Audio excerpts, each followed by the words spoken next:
All right, what's good? Let's get it going this fine morning. Good morning. Where'd my okay? Yes, sir. We're gonna have some good conversations today, hopefully. Hopefully. Sorry, I was seeing a note or something.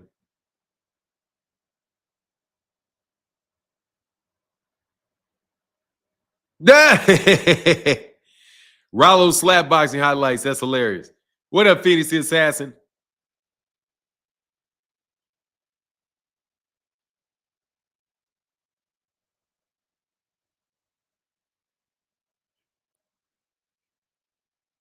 All right. Blessings, Opulent. Let me say what's up to everybody, man.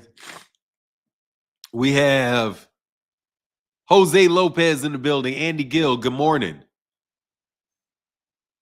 Kentrell LeGrew, what up, man? RP in the building. RP in the building. What up? Ray Patterson, Jose Lopez, what's up?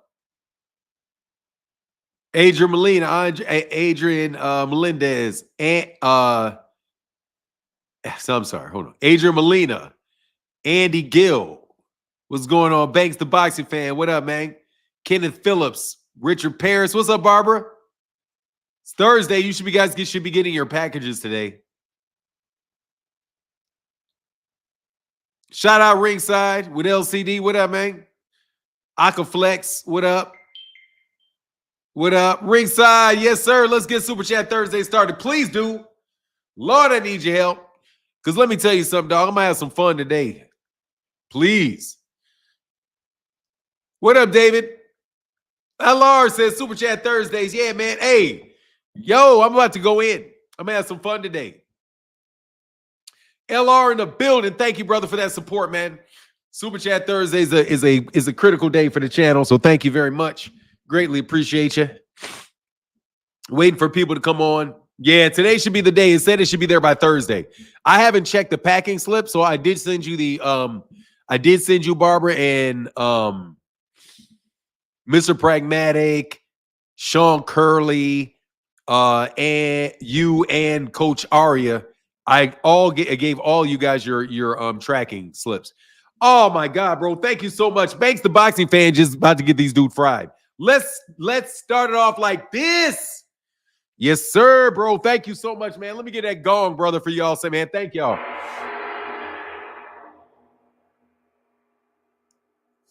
Thank you for this. Thank y'all, man, for keeping the lights on. So I think I can get going at y'all pretty soon. Wait for some people to come into the building.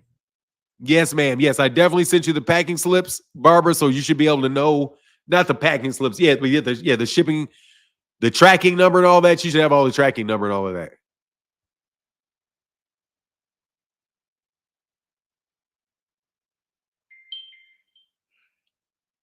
We're waiting for some people to come in because I'm going to try to I wonder if I should really do it. Dude, Gervonta Davis is in the Hall of Fame, you idiots. I can't believe y'all out here, dog. First of all, man, I know y'all listening to me, man. It's so nice to be listened to. Let me tell you, it's so nice to be listened to. It's so nice to have people respond to something that I say. Just so because I had a conversation with somebody that said, oh, yeah, Gervonta Davis is in the Hall of Fame. For sure. The dude said for sure, right? For sure he's in the Hall of Fame. Like, there's no way he's not in the Hall of Fame. The only way Gervonta Davis is not going to get in the Hall of Fame right now, I mean, like, literally, if he retired, he took one more fight and retired. Gervonta Davis is going to be in the Hall of Fame, brother. He already has all the accomplishments and all the accolades necessary to get him in. It doesn't even matter if anybody else fights him. Dude, the Hall of Fame is literally called the Hall of Fame. It's not the hall of your personal opinion about whether or not this guy fought the best competition or not. It's called the Hall of Fame. And when you see Sean Porter get nominated for it, and you see Tim Bradley get in it, and you see Arturo Gatti get in it, you know full well Gervonta Davis is getting in it because he's already crossed the threshold. You cannot tell me a single time that the biggest name in boxing didn't make it into the Hall of Fame. You cannot tell me a million pay-per-view. Matter of fact, you can't tell me a single solitary person that has done a million pay-per-views that ain't on their way to the Hall of Fame. You know what I mean? Seriously, you cannot tell me a headliner of a million pay-per-view fight, the number one fighter on a million pay-per-view fight that did not make it into the Hall of Fame. Please let me know who it was. Gennady Golovkin is going into the Hall of Fame, partner. And Gennady Golovkin is not undisputed. Gennady Golovkin ain't beat nobody. Gennady Golovkin literally ain't beat nobody. He lost to Canelo. He lost to Canelo twice. And other than that, where's the big win for Gennady Golovkin? The answer is it's not there. So how in the world can you, because he fought somebody, but he lost twice. The only person Gennady Golovkin beat, the only person that Gennady Golovkin fought, he lost to twice. And you better believe he's going into the Hall of Fame. Because he's one of the most famous boxers around at the time he was fighting. It's called the Hall of Fame, people. Who are the most famous boxers in the world right now? I literally had some moron from the UK tell me that Gervonta Davis is not known. He's not a known fighter. Oh, people don't even know Gervonta outside of the United States. As if your ass is going to Kazakhstan to do a poll of who knows Gervonta Davis in Kazakhstan. Have you ever gone, to the dummy that said that to me, have you ever taken a trip to South America and asked people in Argentina if they knew him? Or are you just talking about yourself in the house you're sitting in, even though you yourself know full well who he is? That's why we know there's at least one person in the UK that knows who he is. Your ass. And you got an opinion about him. So clearly he's famous enough. Clearly he's famous enough for you to know him. But nobody knows him where I'm from. Look, man, can y'all just give this man his credit and stop being haters, bro? He's already made it, dog. He's already made it. He's at 30 fights. You can get into the Hall of Fame with 30 fights. I hate to break this to you. Once you get at 30 fights, you have a body of work, homie, at 30 fights. Once you have, let me see, how many championship fights has he had? Like 10? Has he had 9 or 10 championship fights? Title defenses. How many title defenses and championship fights has Gervonta had? 10? Something like that? More than 10? He's had more than 10. And he's undefeated. And he's the 3-division champion. Dude, he's going to the Hall of Fame. Even John Scully, Iceman Scully, who everybody was saying, oh, Iceman said he's not going to the Hall of Fame. No, Iceman didn't say that. Iceman Scully said he is going to the Hall of Fame. What I want to know is how can you guys take what John Scully said, which is yes, he's going into the Hall of Fame, and turn it into a no, he's not going into the Hall of Fame. When I woke up this morning and I saw a bunch of people saying John Scully says Gervonta Davis isn't going to get in the Hall of Fame. Then I actually go listen to what John Scully says, and the first thing that John Scully says is, yeah, he's probably going to the Hall of Fame. The guy asked him. He said, the guy that asked the question said, do you think if Gervonta Davis, by the way, thank you, Mr. Guy that asked the question, because I'm the one saying it. So basically, they're doing a rebuttal of my video where I said somebody told me this dude is in the Hall of Fame. But guess what the guy did? He agreed with me. Iceman Scully agreed with me. And he agreed with the other guy that he's in the Hall of Fame. The only thing Iceman Scully said is he doesn't like it. He says, yeah, I don't like it. To me, Hall of Famers should be the elite of the elite of the elite. Well, guess what? Iceman Scully, that's what Gervonta is. The elite of the elite of the elite. 3-division world champions are the elite of the elite of the elite. Any other time somebody else mentions a 3-division champion, they're always the elite of the elite of the elite. But for some reason, Gervonta, yeah, I don't know about him. I'm telling y'all, wild as hell, bro. Guess who's going to the Hall of Fame? Arthur Beterbiev's going to the Hall of Fame, bro. And Arthur Beterbiev does not have better fights than Gervonta Davis does.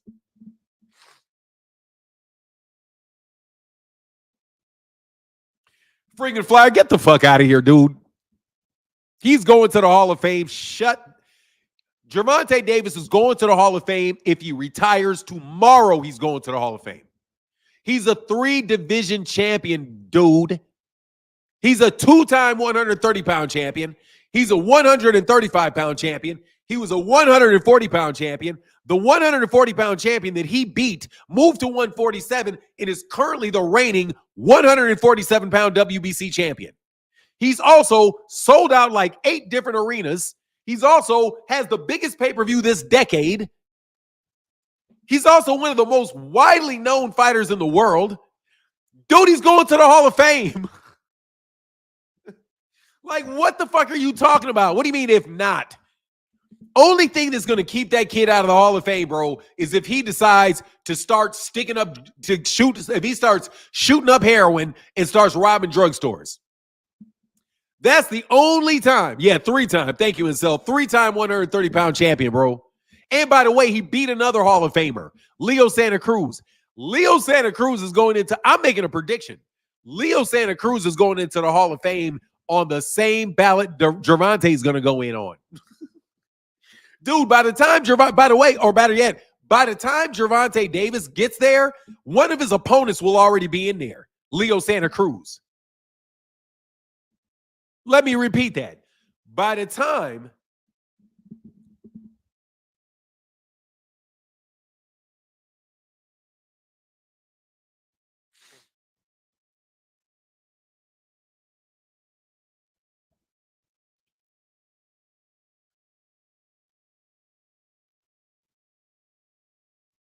you're a petty ass dude, bro.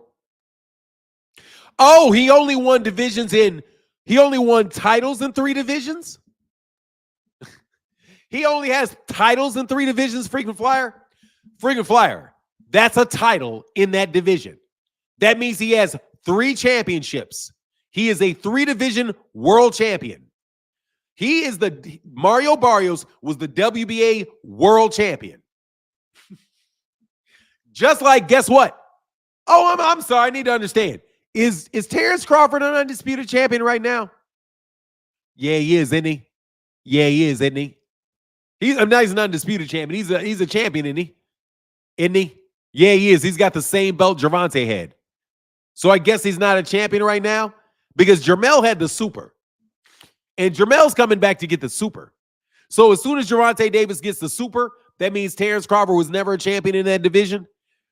Let me tell you something, Frequency Flyer. Devin ain't making it into the Hall. I can tell you who's not in the Hall of Fame right now. Debbie Poole. Hey, Debbie Poole.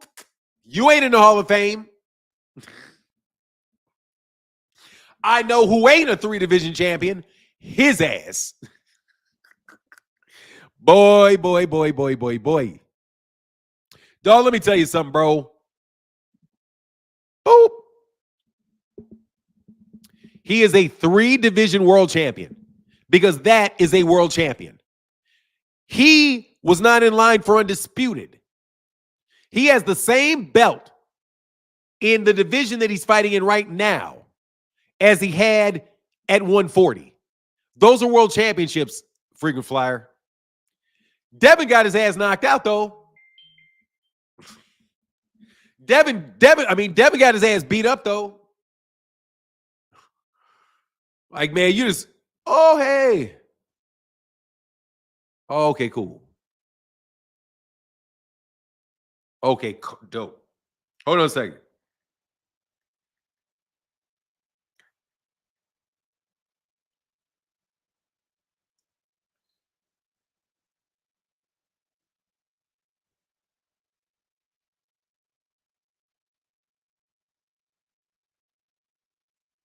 Give me a second.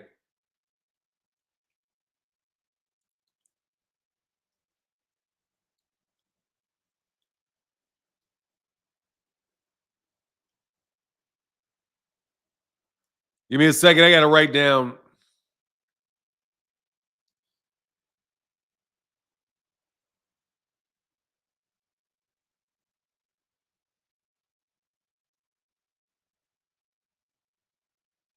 All right, cool. Phenomenal show. I thought Leo was a 4-division world champion. Nope. Yeah, I'm pretty sure he is a 4-division. I don't remember what he is. I think he's a 4-division world champion. I know. Hey, you know what I know for sure? Phenomenal show. Leo Santa Cruz is going into the Hall of Fame. Guess who else is probably going into the Hall of Fame? Abner Mares is probably going into the Hall of Fame. You guys are tripping. Gervonta Davis is in the Hall of Fame. Shut the entire fuck up. Like, I don't even know why you're even asking this. You might as well be asking whether or not LeBron James is going into the Hall of Fame. Yes. Guess who else is going into the Hall of Fame? James Harden is going into the Hall of Fame. Would you like me to tell you somebody else that's a current basketball player that's going into the Hall of Fame because they've already met the credentials of going to the Hall of Fame? You don't think Steph Curry, you think there's some question about whether or not Steph Curry is going to the Hall of Fame? There isn't. Okay, there's no, you think there's any question about whether Paul George is going to the Hall of Fame? Not Paul George. Paul, that little dude. What's the little dude's name? Who's that point guard? They're going to the Hall, bro. Grant Hill is going to the Hall of Fame, bro.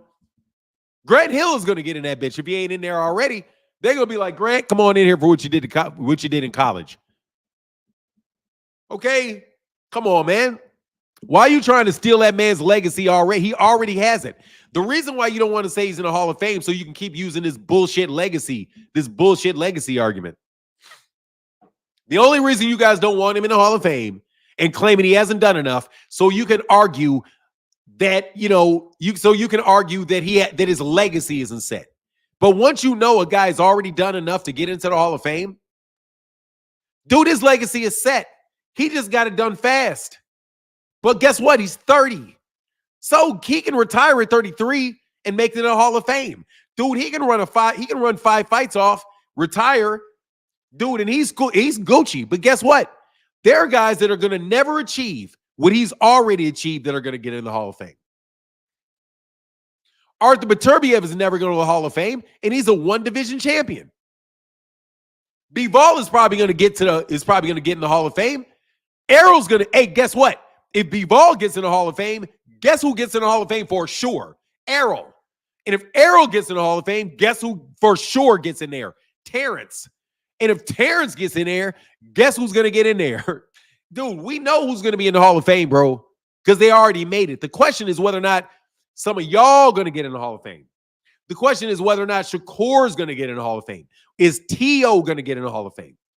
Anybody doing million pay-per-views and selling out 6 different cities and 8 different cities is getting into the Hall of Fame. You know why? Because they need somebody in that class that is a big name. Otherwise, nobody cares about the Hall of Fame. You can't keep guys like Canelo out of the Hall of Fame. If you keep Canelo out of the Hall of Fame, people won't care about the Hall of Fame. Right? And see, this is 3-4 years after Gervonta's retired. You're going to have to bring somebody in and let him in that people actually want to see. And guess what? Nobody wants to see you bum-ass dudes now. They're not going to want to see your ass in 10 years. Let me repeat. No, Deontay Wilder is going to the Hall of Fame because people are going to want to see him in 10 years when everything's done. When they're done listening to all that dumb shit you guys say about him. That's the Hall of Fame, bro. Look at how many NFL players. Now, some people don't get in on the first ballot. Some people get in on the second ballot. Some people don't get in. But there are first ballot Hall of Famers, bro. We already know who they are. Andre Ward was Andre Ward won championships in 2 divisions. Had what people consider to be a suspect win against Kovalev. But guess where he is? Sitting his ass up in the Hall of Fame. Sitting his ass up in the Hall of Fame. And all the time that he was fighting y'all, he's not number 1 pound for pound. It's Gennady Golovkin. He's not number 1 pound for pound. It's Canelo. Andre Ward's not going up and down in divisions. He hasn't even fought anybody. Who's he fought? What has Ward done? You did all that shit to Andre Ward, and guess where Andre Ward's ass is? All up in the Hall of Fame. You better believe Gervonta Davis is on the same path at the very least as Andre Ward. Not saying that he's a better fighter than Andre Ward. Just saying, bro, Andre Ward has a champion, has never been undisputed. Never. He had a championships at 68 and 75. He was undefeated in his career. He was an Olympic gold medalist. And guess what? His ass is in the Hall of Fame. And if Gervonta Davis was over on ESPN, he'd be in the top 1 or 2 pound for pound. Unfortunately, those bozos won't put him up there, even though you know god dang well he's one of the top 10 pound for pound fighters in the year. This dude's literally got bum-ass Devin Haney. If you compare, I'm going to say it, compared to Tank, bum-ass Devin Haney at number 10 after he got his block knocked off. Yeah, I'm going a little hard on Devin now, because y'all over the top now. Man, Humpty Dumpty sat on a wall. Just so you know, Eddie Devin is Humpty Dumpty. Humpty Devin sat on a wall. Humpty Devin had a great fall. And all of the horses, all of Bill's horses, and all of Bill's men could not put Devin Humpty back together again. Okay, that's that with that, you know, that poem, that what do you call that? That little thing that what do you call it? A little saying, whatever. Humpty Dumpty sat on the wall. Humpty Dumpty had a great fall. I can't remember what it was. Humpty Dumpty, whatever the transition was, all the king's horses and all the king's men couldn't put Humpty Dumpty back together again. That's what Devin did. Devin had a great fall. Bow, right at that left hook. And now you got to put Devin back together again. Gervonta didn't have a great fall. All he has is a bunch of nagging, complaining, hyperactively critical, lying ass, echo chamber YouTube channels blowing smoke at him 24 hours a day. Hey, phenomenal show. Yes, he was. He was. I think he's a 4-division champ. Banks, the boxing fan, said Devin got beat up 4 times, twice on live TV. Ooh. Oh, he did, didn't he? I remember that. I'm going to remember that. Write it down, take a picture. I don't give a fuck. Yeah, okay. Leo is IBF Bantam, WBC Duper Bantam, WBA Feather, and WBA Super Feather. There you go. He's a 4-division champion. And Gervonta Davis took his title from him in his division, a division that Gervonta Davis was fighting at. In his division, he took that belt off that dude. Big Dog Willie. Yeah. Whoa, big time. Yellow, I love it. Breaking news, Bill Haney was nominated for the Hall of Fame for Best Dad Ever, Best Trainer, Coach in all of sports, Peace, Science, Literature, Best Athlete, Best Hairdo, Most Honest Man in History. Bill Haney is the best skullduggerer of any father in boxing history. That he is. Thank you, Big Dog Willie. I'm going to put a link in the chat in case any of y'all want to argue with me about this Hall of Fame thing. Also, Ryan Garcia is going to steal all of Devin's money because he's going to get the Teofimo fight. And I'm telling y'all, bro, y'all better slow down. You still thinking. That's a problem. Fanon, before you start cooking, is it true Shakur Stevenson is fighting Maxie Hughes? I don't know. I thought he's not coming back before the end of the year. I wouldn't know if he's fighting Maxie Hughes or not. That makes sense that he would fight Maxie Hughes. Isn't Maxie Hughes at 135? And isn't he a matchroom fighter? He's going to fight some Eurobums now. Shakur, my guy, and he's going to fight some Eurobums, bro. He's going to get them Eurobum checks. You better believe he's about to cash those. He about to cash them checks real fast. And I don't blame him. Go cash some checks. Fahim Sator said Devin Haney is a guaranteed first ballot vaginal Hall of Shame for all that sucker shit he doing. Bro, he's full-time sucker shit right about now. I can't believe they wrote a boxing article chastising all of boxing because we don't love. Why don't you love Devin? You have no soul. You have no heart. Meanwhile, Deontay Wilder, if he die, he die. Everybody else is, if he die, he die. But if it's Devin, oh no, we have to correct all of boxing. You don't understand. We have to fix all of boxing because the problem is that Devin's not happy. You don't get your asses out of my face with all of that shit. Bro, I like Devin. I liked Devin. Honestly, Devin been acting a little bit funny, but still, I understand, bro. Whatever, he's a kid. I'm never going to dislike a little kid. He's a little kid. So I ain't really tripping. You know what I mean? However, y'all some bullshit, bro, and I'm sick of it. Like, for real, y'all need to get out.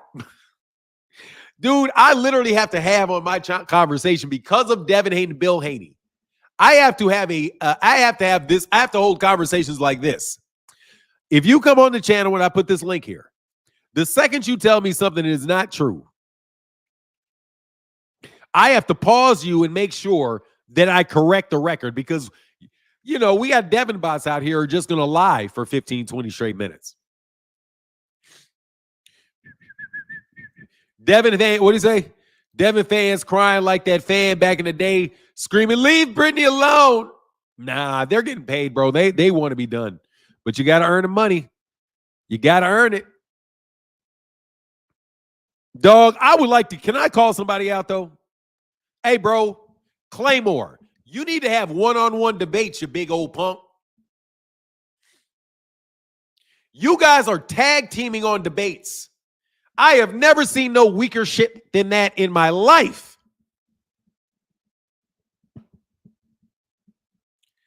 I saw Claymore, Rain, and Blue Blood debate one guy. Two guys debating one guy. You can only debate one person at a time, dog. If you have two people debating one person and they all both say the same thing, nah, dog, that's called jumping somebody.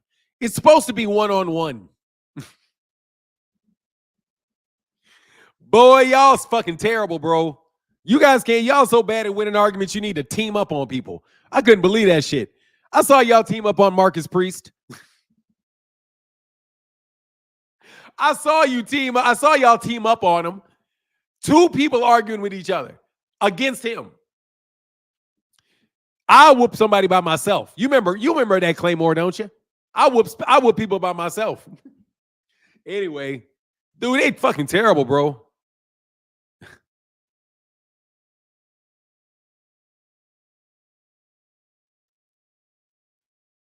Frequent flyer, I whoop you by my damn self, boy.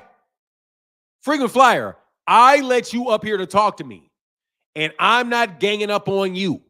I whoop your ass every single solitary time, frequent flyer, by myself. You got whooped yesterday by myself. The only thing there was somebody sitting there because I was like, hey, man, I don't want you waiting forever, so I brought you up to whoop your ass real quick, and I set you back down. I whoop you by myself. Myself. Not with two people, myself.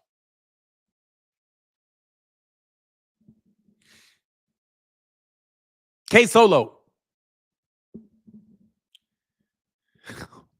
Yeah, frequent flyer does what he's a self-check. Yeah. No, who's the self-check? Rollo's a self-check. Of course he don't believe it. Anyway, let me put a link in this chat.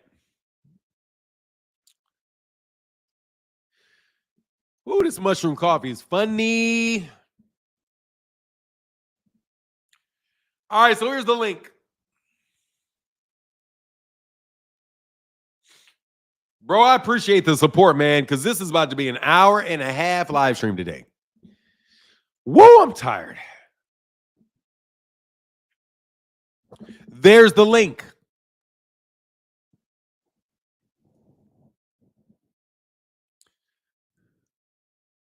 I've whooped freaking flyer and hack. Dude, look, yeah, exactly, bro. I don't need to. Come on, bro. I just saw that shit. I was like, come on, man. I thought y'all can argue with each other. I've whooped Frequent 2 and Boxing Hacker. Yeah, they're bots. I really do believe Boxing Hacker's a bot.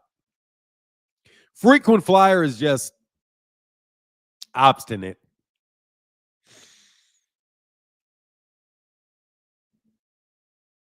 He's just obstinate. I got to check something real fast, though. Can somebody tell me if the United States is on the globe? Yeah, I think Frequent Flyer is a bot. Like, you know. Bro, these dudes ain't real, man. These dudes fake, man. I'm going to start being fake, too. That's all right. That's what I'm going to do. I know I can't hate the player. I got to hate the game. So I'm going to hate the game, dog. Muting people is not debating. Yeah, it is. Calling you. Hey, watch this. Suckers sitting over there on Twitter. You don't debate, bro. You call names, Rollo. You're interested in my sex life. You're interested in you're interested in how you want to debate whether or not what my wife is doing when she leaves the house. Dog, you want to debate all kind of shit, ain't got nothing to do with boxing with your lying ass. Boxing, muting people is not boxing, is not debating. Yeah, exactly. It's called muting people. What up, Phoenix? Hey, how's it going, man? I'm good, man. I can't complain, man. Hey, Rollo, look at it. Hey, phenomenal show. I got to show. Hey, I'm about to show this. Rollo be over there talking to the void.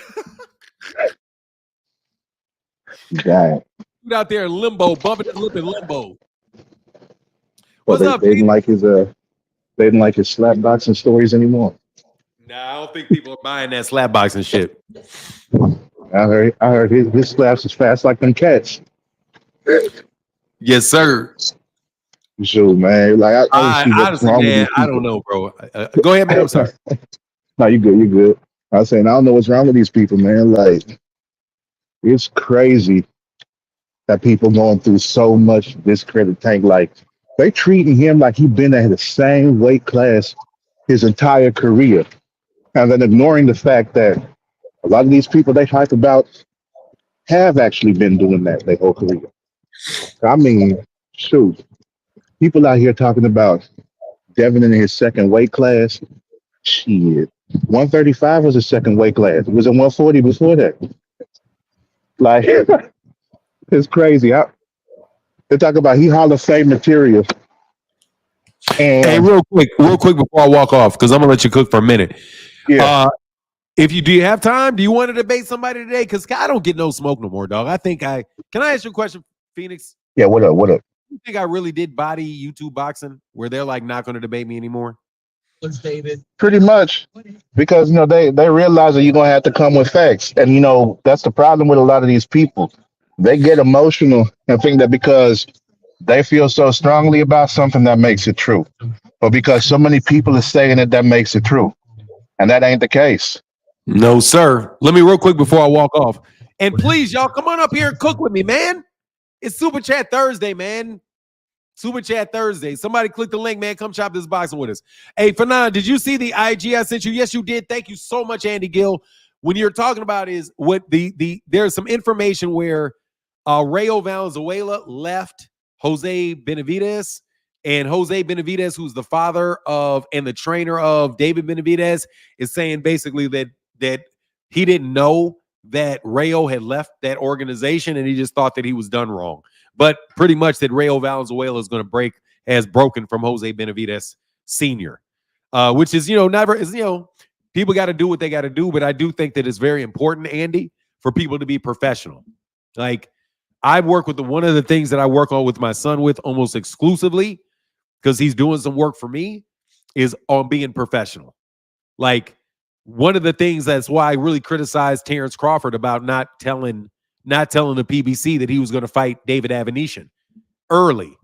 Not because he didn't have the right to do it, but just because it's inconsiderate and it's unprofessional. And when you're inconsiderate of other people's needs in your profession, that's kind of considered to be unprofessional.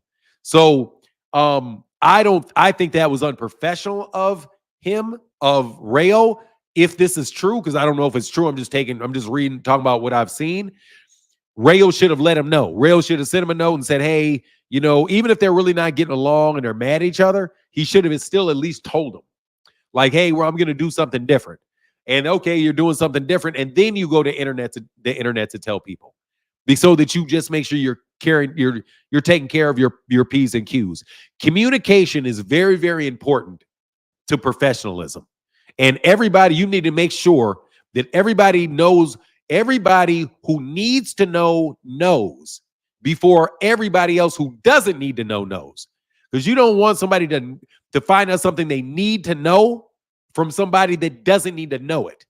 And you hear that all the time, like in football, where it's like a football player is out at dinner and they find out that they got traded at dinner from a waitress that tells them. That is unprofessional.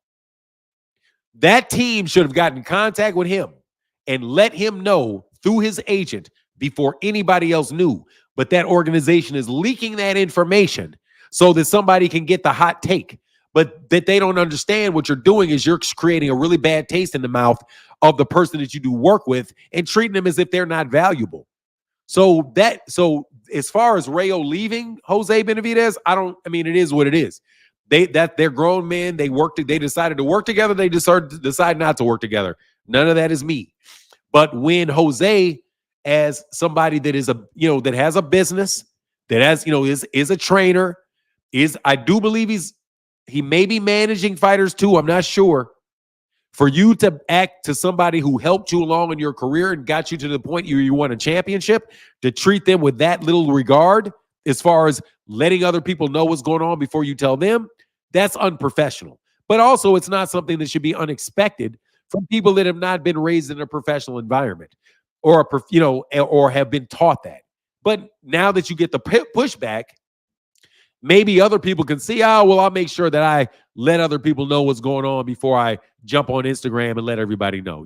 That's kind of like telling people, you're going to divorce your wife on the internet. You don't want to be like, hey, everybody, I'm going to divorce my wife today. I'm going to tell my wife I want a divorce today. Right. And then my wife is out somewhere and her second cousin in Omaha, Nebraska calls her, hey, I'm sorry to hear that you're getting divorced. What happened? And she'd be like, what? Like, oh, yeah. Martin was on the internet telling everybody. I think you get a little bit pissed off, wouldn't you? So, yeah, that's my take, Phoenix. Go ahead, though. And here, I'll let Frequent Liar up with you. Oh, boy. Yeah. Oh, the other thing that we're talking about, Maxie Hughes and Shakur Stevenson, that's fake. That's fake. That was from that random Twitter page, Boxing Hoe. And you could tell they really a hoe because they went ahead and quoted Mike Coppinger as the source or listed him as the source. And he responded to that tweet. He's like, nah, this is false. So, yeah, Shakur ain't fighting no Maxie Hughes in December. That ain't happening. That is not happening. Oh, they said December? We know it's not December because Shakur Stevenson said nothing this year. Yep. So, and he already said, and he said when he come back, it's going to be Cepeda when he come back, first fight back. So, unless there's something that happened to fall through with that, like, shoot. You know what it is, dog. He got Devin Haney. He got Devin Haney. He got Haney'S. I came up here to ask you for now. You know what that word is? Shakur won't be getting in the Hall of Fame. How he going to not get in the Hall of Fame if he's a champion in more divisions than Gervonta Tank Davis is? So I'm sorry. What'd you say? What'd you say? You said Shakur. I didn't hear that. How could Shakur not get into the Hall of Fame if he stopped right now, but Tank could? Because he's a champion in more divisions than Tank is. Because Shakur Stevenson has not sold out 8 different cities. He's also not done 1 million pay-per-views, and he's also not one of the 3 biggest names in boxing. That's not what gets you in the Hall of Fame. Sir, yes, it is. It's called the Hall of Fame. Fame. That's what fame means. It's called the Hall of Fame, not the Hall of Skills. Hall of Fame. Since you are famous, you go into the Hall of Fame. You know how they have that Walk of Fame in California, or is that in Hollywood? that walk of fame. Those are all people who are famous. So once you get to a certain level of fame, you go into a Hall of Fame. Well, that's why. I guess that would be up for debate and everything. It's all no, that's not up for debate because I'm going to tell you it's a matter of fact. Which one? No, that's not a matter of debate, sir. That's not a matter of debate. The Hall of Fame has the word. That are famous that didn't make it in the Hall of Fame for now, sir. So you can't just guarantee. Sir, that you cannot, sir. In the Hall of Fame. It is called the Hall of Fame. And I just said it's a bunch. Tell of me the person. Tell me the person that's in the Hall of Fame that's not famous. Tell me the person. Tell me the person. Tell me the famous. Tell me a person as famous as Gervonta Davis that's not in the Hall of Fame. I don't know who. I don't have a record. Therefore, shut up because you don't know. Give me a boxer. Name one boxer who was the top 2 revenue producers in the sport at their time that is not in the Hall of Fame. I don't know. Because it doesn't happen, John. Because it does. You know why you don't know, freaking flyer? Because it doesn't happen. Every top earner from every generation of fighters is in that Hall of Fame. And I can walk through them. Jack Johnson, Hall of Fame, biggest money earner. Jack Dempsey, Hall of Fame, biggest money earner. Is Prince Nassim in the Hall of Fame? Me, sir, I'm not done. You told me to give you Prince Nassim is not the biggest money earner in boxing, frequent flyer. I didn't say he's never the biggest, but you said a person. I'm not done. You're not going to fucking browbeat me, bro. I'm explaining to you the list of the top money generators in the sport of boxing, not Nassim Ahmed. He's not that. He's a big star, though. He is not one of the biggest generators of money in the sport. He's not. He was. He was not. He never was. What year did he fight? Okay. No, what year did he fight? You tell me. Didn't he fight around the same time as Juan Manuel Marquez? Yeah, he did. So he fought during the time that Floyd Mayweather Jr. was here, and Roy Jones was here, Pretty boy and Floyd. Oscar De La Hoya. Excuse me, either one of these people were fighting at that time he was fighting. Either Floyd was fighting, Manny was fighting, or Oscar was fighting. His entire career. Floyd, at the time that Floyd was fighting, when Prince Nassim was there, Floyd wasn't generating more money than him. Sure, sir. He is the highest revenue generating fighter in history. Yeah, when he got into Floyd, though, after he fought Oscar De La Hoya, that happened. Man. Frequent flyer. You forgot. I'm not going to talk something. Frequent flyer. Frequent flyer. I am not going to talk about Nassim Ahmed because Nassim Ahmed is not in this category. You told me to throw somebody in there. I mean, name a person. So I named you said one. Name a name. I said name a name, and he's not one. So name one that is actually one of the 2 biggest revenue producers in boxing. Name he one. He was when he was fighting. He was not. Who was making more than him who was generating more than him at that time when he was fighting? Floyd, Oscar, Manny. Dude, shut up, stop lying. Floyd was making more money. Oscar was making more money. Oscar was making more money. If he was fighting during the time that Lennox Lewis was fighting, Lennox Lewis was making more money. All of them were. Because Nassim Ahmed was never a big name in the United States. Never. Stop lying, bro. Let me ask you this, Fanon. When Prince was fighting, I can't believe you're bringing up. Shut up. I'm not even going to do this, bro.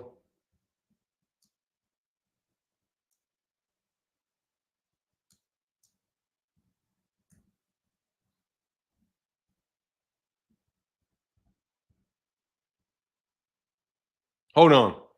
Just stay there, freaking flyer. Because, bro, you're just talking, and I'm not doing this with you all day. I can't even believe that you would say that this man is in the Hall of Fame. I mean, first of all, he's probably going to get in the Hall of Fame. Who, Nassim Ahmed? I can't believe, hold on a second, man. I can't believe this dude is actually saying that this guy is one of the biggest, that he was one of the biggest revenue producers in the sport of boxing. Only in the UK. Only in the UK. And even if he did, and even if he was, dude, I have to check to see that he ain't in the Hall of Fame. Because more than likely, Prince Nassim Ahmed is going to get in the Hall of Fame. So first I got to ask, because you know it's frequent flyer. So first I got to see, is Nassim Ahmed actually in the Hall of Fame already? Because he may be, for all I know. So yes, he fought in 2001, bro. He fought in 2001. 2001 was Oscar De La Hoya, homie. That's Oscar De La Hoya.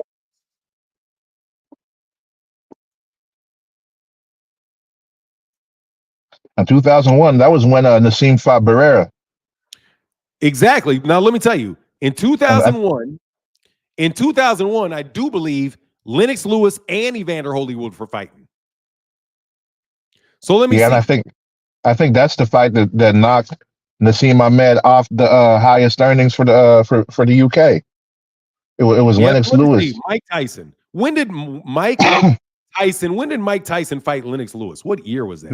It was like 2001 or 2002. Yeah, dude, you're done. Okay, there you go. That's all I needed to know. Frequency, no, he wasn't, because Mike Tyson was fighting Lennox Lewis and Oscar De La Hoya was fighting. So no, he was not part of the top two. Because that's 2001 and then the 90s. So would you like the same number? You said top three, didn't you? Dude, he's not in there. Top earner, though. Dude, he's not in the top three because you have Evander Holyfield, who was making $50 million a fight in huge generating fights. You had Mike Tyson still fighting, and Evander Holyfield, and Oscar De La Hoya. All of them were still fighting, bro. He was not in the top three. He was nowhere near it. Can you move on to the one that was actually in there? And do you know if he's in the Hall of Fame or not? Excuse me. Do you know if he's in the Hall of Fame or not? No, I don't know. Then why would you say he's not in the Hall of Fame? You got Sir, the Google why would right you in front of say you. you're so dishonest? You don't even know if he's in the Hall of Fame or not. But didn't he say Nassim Ahmed wasn't in the Hall of Fame a second ago? Phoenix?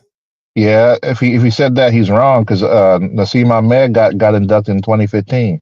Okay. To the International Boxing Hall of Fame, 2015. Okay, so guess what? Prince Nassim Ahmed is in the Hall of Fame. So your example was somebody that was in there. So who's next? I was just asking if he was. You told me the name. Sir, no, sir. Okay, well, you're asking if he was. The answer is yes. So do you have anybody that fits the criteria of being one of the top 2 or 3 biggest revenue draws in boxing? They don't make it into the Hall of Fame because Nassim Ahmed is in there. Yeah, I don't know. I don't have a so therefore you I was just guessing. You asked me to throw a name, so I threw a name out there. I didn't know if he was or not. I don't know. I told you before that I don't have a record of who's in the Hall of Fame and who's not. Just like y'all, Sure. I don't know. I do. And yes, you do. You can go look at the list. Yeah, but you're in front of the computer. I'm at work. I'm not in front of the computer. So since you don't know what you're talking about, so let's be really clear. You're telling me you don't know what you're talking about. This is what I was saying, man. I was saying you're telling me you don't know what you're talking about. That's what you're telling me. No, I was saying Gervonta. You're telling me you don't know who's in the Hall of Fame and you don't know who should be in the Hall of Fame. Are you gonna let me talk? Probably not. You keep throwing me in the back, man. Because you should be in the back, bro. You're lying. What am I lying about, Fernand? You said when you just told me that Prince Nassim Ahmed was not in the Hall of Fame. I did not say that. He is in the Hall of Fame. I did not say that. That's why did you bring him up? Things that y'all trying to put on me and lie about. First of all, bro, you said he was a top 3 money earner. Yeah. He's not. How wasn't he? Because I named 4 people that had more. At the time when he was at his peak. Yes, 4. He was at least 4. Would you like me to name them again? Evander Holyfield, Mike Tyson, Evander Holyfield, Mike Tyson, Lennox Lewis, and Oscar De La Hoya. All of them are bigger than him by far. You could even throw Roy Jones Jr. in there at that time. No need to throw Roy Jones Jr. in there because he'll argue about that. I'm just talking about the guys that you know. Y'all just throwing out names, but y'all not showing don't throw out names, bro. I give asked me the numbers. Let me give you the. Let me ask you the question again. Do you know? And I want you to underline the word "know" of any top 3 revenue producers that did not get in the Hall of Fame. So the first prerequisite to the question is that you have to know it. You can't ask me. You got to know it. And if the answer is you don't know it, then just say, no, I don't. I said so I don't know from the beginning, from the gate. You don't know, but you don't know it. I said I didn't know from the gate. But what I was saying was Gervonta Tank Davis is a 2-division champ and Shakur is a 3-division champ. So how? And I answered the question because Gervonta Davis is the number 2 or 3 revenue producing fighter in the world. He is the biggest draw on Amazon Prime. He was the biggest draw on HBO, on Showtime. He sold out seats, arenas in Maryland, Atlanta, New York, California, Texas, Georgia, Nevada, and the UK. Okay, that's good. I'm not done. I'm not done. So but I'm saying that's a good explanation. I'm not done. That is the difference between him and Shakur. And guess what? Everybody knows it. So why don't you? So now you're saying that you have to be a top 3 grosser in the industry in order for you to get into make it to the Hall of Fame? You're a goddamn lie. Stop fucking lying. How am I lying? I'm asking you a question. You just said something. Because you just said something that was a fucking lie. How can you lie? How can you lie by? Because you just said something I didn't say. And you know I didn't say it. That's a lie. I was asking you a question. You can't lie in question form. Yes, you can. Yes, you can, and you just did. You can't ask about something that wasn't said. For you to clarify what you were saying. Lied, and I. It's not a lie. You just like it is a lie. You lied. You just like to say you just like to paint these pictures that people are lying and stuff like that. Without the, how can I lie when I'm asking you a question? Repeat it and I'll explain it to you, son. Repeat it and I'll explain it to you, son. You can explain it to me now. Why I have to repeat a question? Okay, if you make a statement that I didn't say, I'm not making a statement. It's a question. So you think? Oh, you're asking a question. You're saying you want to know whether or not I think that you have to be a top 2 or top 3 fighter revenue to get in. Yeah, how can a question be a lie, man? Because you don't believe that I said that, nor that I think that. Come on, bro. Look up the definition for a lie right now. Look up the definition for a lie. I'm going to explain to you the lie. It's not a lie, bro. Bro, I'm going to explain to you how you lied. You said that you believe I said that. I never said anything like that. So if you say that you believe that I said that you can only get into the Hall of Fame by becoming a top 2 revenue producer, do you know how many Hall of Famers there would be in the world, frequent flyer? There would be like I didn't say anything. Bro, frequent flyer, there would be only 6 people in the Hall of Fame. It would be if you had to be the top revenue producer in all of boxing to get in the Hall of Fame, the only people who would be in the Hall of Fame would be Jack Johnson, Jack Dempsey, Joe Louis, Muhammad Ali, Mike Tyson, Floyd Mayweather Jr., and Canelo. Those would be the only people in boxing, period, that would get into the Hall of Fame. Anything about what I believe. No, you said what I question. And and why would you said so? You said so. You think that's a statement. That's a statement, frequent flyer. That's a statement. It's not a question. If you said, "Do you think?" That's a question. Okay, put a "do you" in front of that. It was a question. If you wasn't so fast on the throwing the back button and the mute button, you would have heard the rest of the question. You didn't even hear the rest of it. Frequent flyer, I've taught you 100 times. You're wasting my fucking time. I know. So you talked to me 100 times, so you already knew what I was going to say. You got some kind of X-Men mutant power that you already know. Ask the question, frequent flyer, like I've not talked to you 500 times. And the reason I put you in the back is because you keep talking over me. Yesterday, you threw me off because you said I was going to lie. This is ridiculous, man. I can't even talk. Why even let me up here if you're not going to let me say anything? I can't even talk. I can't even get my side of the argument out. And you're talking about people double teaming. How long are you going to cry? Let me talk. How long are you going to fucking cry? I haven't said a word. How long are you going to cry? Get my argument out. How long are you going to cry before you start making your argument? Your defense mechanism, your reflexes throw me in the back suit every time I swing, so I don't get a chance to get nothing off.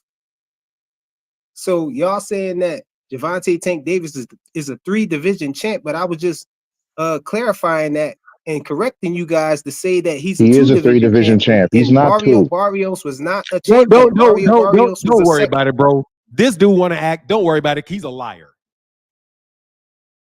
See, he knows, because we've had all these discussions, that we're not saying that he could have been an undisputed champion. We're just saying he's got the world championship in that division. The world championship is a world championship. None of this is on the point, though. And you're wasting my time, frequency. What lie did I tell just now? You're wasting my time. You're going to talk in circles for 5 hours. Is Gervonta Davis in the Hall of Fame or not? Yes or no? He's not in there yet. Okay, great. That's a matter of fact that he's not in there yet because he hasn't retired yet. So if he retires today, will he get into the Hall of Fame? Yes or no? For now, people get in the Hall of Fame without dying. Is that a yes or no? If he retires tomorrow, will he get into the Hall of Fame off what he's done? Yes or no? I hope he does, but I don't know. That is not a yes or no. Yes or no? How can I give you a yes or no answer? We don't know that. We don't know the future. Claymore Rain strikes again. How can I can't tell Brother, you that. Let me tell you something. If you don't know, if you don't have an opinion on whether he's in or out of the Hall of Fame right now, then shut up. Because you just said, how could he be in there and Shakur not be in there? You're either questioning Shakur Stevenson getting in there, or you're questioning how Gervonta could get in there. If you're questioning how Gervonta could get in there, don't give me that bullshit Claymore Rain ass, garbage ass argument, which is we really don't know. I mean, I'm sorry, who is that? Boxing. That's actually Boxing Hackers bullshit. I really don't know. It could go either way. We'll never know. Oh, you're stating the obvious, frequency flyer. Do you think he's going into the Hall of Fame? Yes or no? Fanon, I said, how could Tank get in if Shakur? Is he getting into the Hall of Fame? Yes or no? How could he if Shakur is not, is what I was saying. He's on the path to get in the Hall of Fame. I'm sorry for yelling, bro, but I'm not discussing. The point of this video is not whether or not Shakur gets in. We're not talking about whether or not Shakur gets in. I know you want to have a debate over whether or not Shakur gets in, but I'm not going to have that debate. We're talking about whether or not Gervonta is going to get in. So would you mind getting back to whether Gervonta is going to get in? Because quite honestly, I do think Shakur Stevenson is going to get in. He may not get in, though. He may not, because he doesn't have all the money and all that stuff set. I've already said my point. Now I need to know your opinion. And I don't want to debate some other topic. Okay, cool then. That was my original argument. I was saying, how could Shakur not get in? I wasn't saying that's not an argument, dude. That's a fucking question. Yeah, I was saying how. That's not an argument. That's a question. I said, how could you say that Shakur is not going to get in if Tank's going to get in and Shakur is a 3-division champ? I didn't say he's not going to get in. That was my argument. I didn't. That's not a fucking argument. For you to ask me a question about what I think is not a fucking argument. An argument is when you tell me what you think. Do you think he's going in? Do you think Shakur is going in? Why do you think it's going in? Why do you think Shakur is going in? And why do you think he's going in? You are not making an argument, bro. You're bitching. No, because you switched it up, Fanon. Before I got up here, you were saying Shakur wasn't getting in. You said, I know who's not getting in, Shakur. No, I said that's why I came up here. You a fucking lie. I said Devin's bitch ass ain't getting in. You said Shakur or Devin. You said Shakur and Devin. Dude, he may not. I'm not debating that. I'm not debating that, frequency flyer. I'm not going to debate you about whether or not Shakur Stevenson gets in there or not, because the title says Gervonta Davis not a Hall of Famer. Now, this is the last chance, bro. You're going to tell me whether or not you think Gervonta Davis is in the Hall of Fame now or not. And that's it, or get the fuck on. I'm not going to debate whether Bam Rodriguez is in the Hall of Fame or not. I'm not going to debate you whether or not Shakur Stevenson is, whether or not Monster Inoue is. I'm not going to debate you or even make an argument about whether or not Canelo Alvarez is, or anybody else not named Gervonta, because you are the question duckingest ass dude on the fucking planet. You will not answer a straight fucking question, but got a million of them because you want to shit on Gervonta. So once again, why do you think Gervonta goes in or not? If you don't know, shut up and go away. Because you ain't got nothing to say of value. I already told you if you were listening. Then you ain't got nothing of the value to add. Goodbye. So you have nothing of value to add once again. You don't know whether or not it should be in the Hall of Fame or not. You don't know whether Shakur should be in the Hall of Fame or not. You just want to ask me a million fucking questions about it and then try to poke holes in my answers to your questions. But yet you never answer a question yourself. You don't even disagree with my proposition that he's in the Hall of Fame already. Frequency? I'm making an argument. Gervonta Davis is already in the Hall of Fame. You have to tell me that I'm wrong. Not that I don't know and we don't know and it's not for sure. And if this guy's in here, why wouldn't that guy be in here? And what about Prince Nassim Ahmed? And shouldn't, dude, you didn't even know Prince Nassim Ahmed was even in the Hall of Fame. And you want to walk away from it because because the fact that he is in the Hall of Fame and he's trash tells you that I'm right. That he got in the Hall of Fame because he's famous. Because, dude, the fucking thing is called the Hall of Fame. Man, freaking fire drives me nuts, bro. Because there's not an honest bone in your fucking body, bro. Go ahead, man. So yeah, I was going to say, even Sylvester Stallone's up in there. Yeah, but nah. They got these people out here be crazy with that, man. But yeah, like I honestly think if Tank did retire, like right now, he going in. Man, of course. Can't say he's not. Can't say he's not. Like, especially with the people he beat. They know you're going in. It's just inflammatory conversation. They know that's what's going to get the clicks. It's just. Hey, hold on, one. Okay. I'm sorry, hold on one. Go ahead and finish what you're gonna say. I'm gonna go through like 3 people, bro. I'm sorry. You can no, you're good. You're good. That's all I was gonna say. Like on, and then let me let you cook for a minute if you don't mind. I'm so sorry. No, I'll be back on here in a little bit. I just gotta go. Okay, come back. My bad. Yeah. All right, bro. Thanks. Sorry about that. My bad. Man, Frequent is the best. I mean, Phoenix is the best, and then I got caught up in that. That's my bad. Juan, what's on your mind, man? Yeah, I came in on the topic with the Hall of Fame, like how I was starting with. It's just a inflammatory conversation to get the clicks going, and you have the best knowledge in the gentleman that you was speaking to earlier, going back and forth. He knew the answer was yes. That's what kills me about these Tank haters. They dance around it, and you never said that. You clearly never said that's the only way to get into the Hall of Fame. You said you're highly likely to get in the Hall of Fame if you're a top earner because you qualify as famous. No. Let me tell you what I said. I didn't say it's highly likely. I said you can't tell me a time when somebody is one of the three most famous boxers in the world that he isn't going to make it into a Hall of Fame. I mean, that shit is just fucking stupid. He's getting in there. And guess why? You know why the number one reason he's getting in there? Why, sir? Because people want to pay tickets to actually get in the building and see his bust. So in order to have a Hall of Fame that's worth anything, you have to have famous people in it.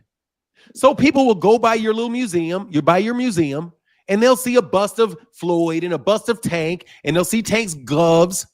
And when he gets, and they'll do a little parade all around Canastoicia, right? With him in a car and his fans getting to see Tank. You can't do that if you don't have anybody famous.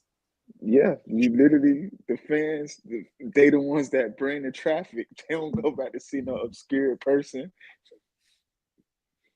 I never thought about that, like thinking about the NFL and all the other, and the perfect analogy.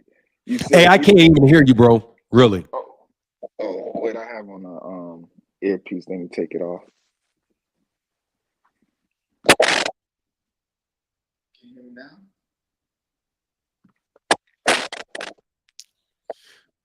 All right, come right back up after Casino Life Prez, man. What's going on, Casino Life Prez? Man, what's going on, man? I'm good, man. I ain't got nothing because you make a lot of sense pretty much on every topic. When you do say something that I genuinely don't agree with, I won't even debate. I'll just listen because I'm not a debater. That ain't my personality. But I just wanted to thank you for how you treat these dudes who come up here with the bullshit, bro. And I want to say something to the dudes who do come up with the bullshit, bro. If you know Fanon is finna treat you like this, but think about your family.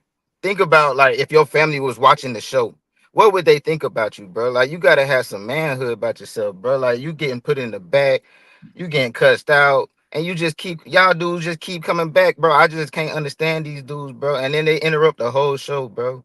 Like, just for some bullshit, bro. Just because they got some. I know. Let me tell you why. They're bots, bro. NPCs, non-player characters. Like on GTA, you know them people just walking around and shit. That's these niggas.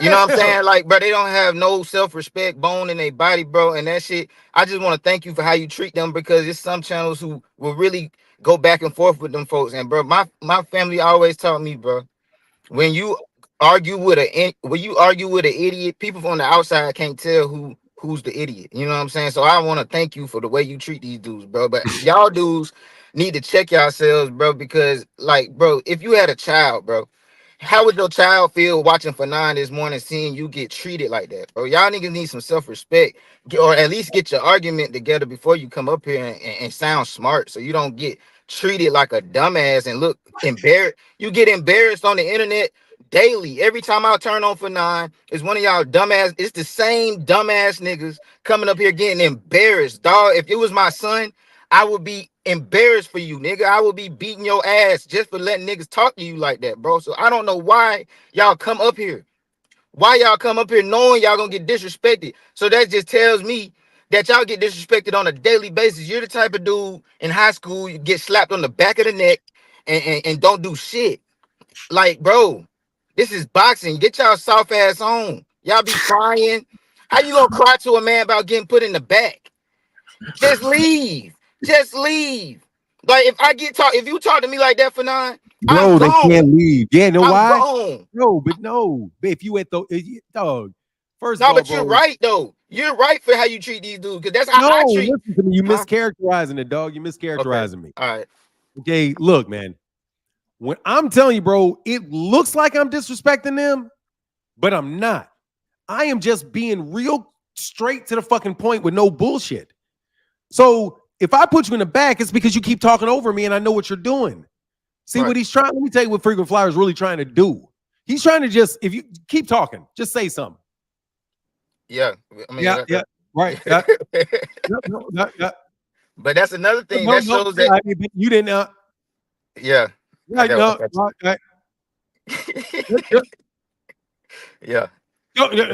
what I'm saying? Like, that's literally him. Yeah. He's not real, bro. Like, that's what he's here to do. He's here to let people hear things that are not true. Yeah.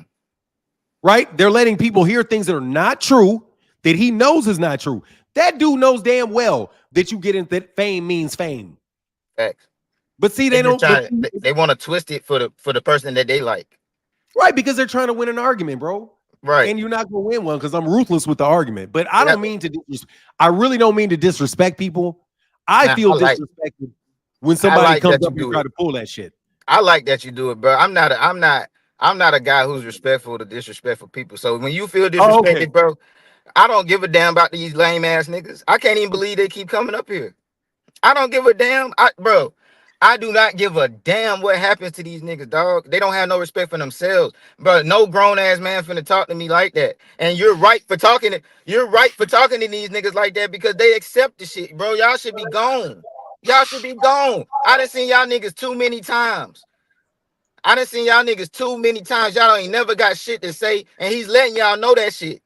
He letting y'all know that shit straight up, and y'all keep coming back and getting embarrassed. If you got a child, make sure they do not watch for9 and see their daddy on here getting talked like this. If my daughter seen me getting talked like getting talked to by for9 like y'all niggas get talked to, bro, she would not even respect me, bro. You gonna lose all the respect in your household. You gonna, bro, all type of shit, bro. If a nigga around me, I run my own business, bro. I run my own business. If I see a nigga working, if I see one of my employees working on for9 show getting treated like that, bro, I might fire his ass, bro. Just because, like, I can't even have that kind of energy around me, bro. Like, what the fuck is wrong with you? Get some self-respect, bro. And I salute you for9 because treat these niggas how they should be treated, bro. I don't give a fuck. That shit, that's the only thing make it entertaining is how you treat them. Because if you was to sit there and really try to treat these niggas like some equals, but I wouldn't even be a fan of the show. You know what I'm saying? Some niggas is peons. You know what I'm saying? A peon. You know what that means? Get peed on. You get peed on. You know what I'm saying? So keep coming back. Cause that shit make my morning. Don't treat them no other way, for9. Keep doing what you doing, bro. These lames need to get a foot on their neck. Just like their favorite fighter. Devin, the reason the foot is on his neck is because he's a nigga like y'all. In order to be a fan of Devin in 2024, you gotta be a nigga like y'all. Ain't no real nigga a fan of Devin in 2024.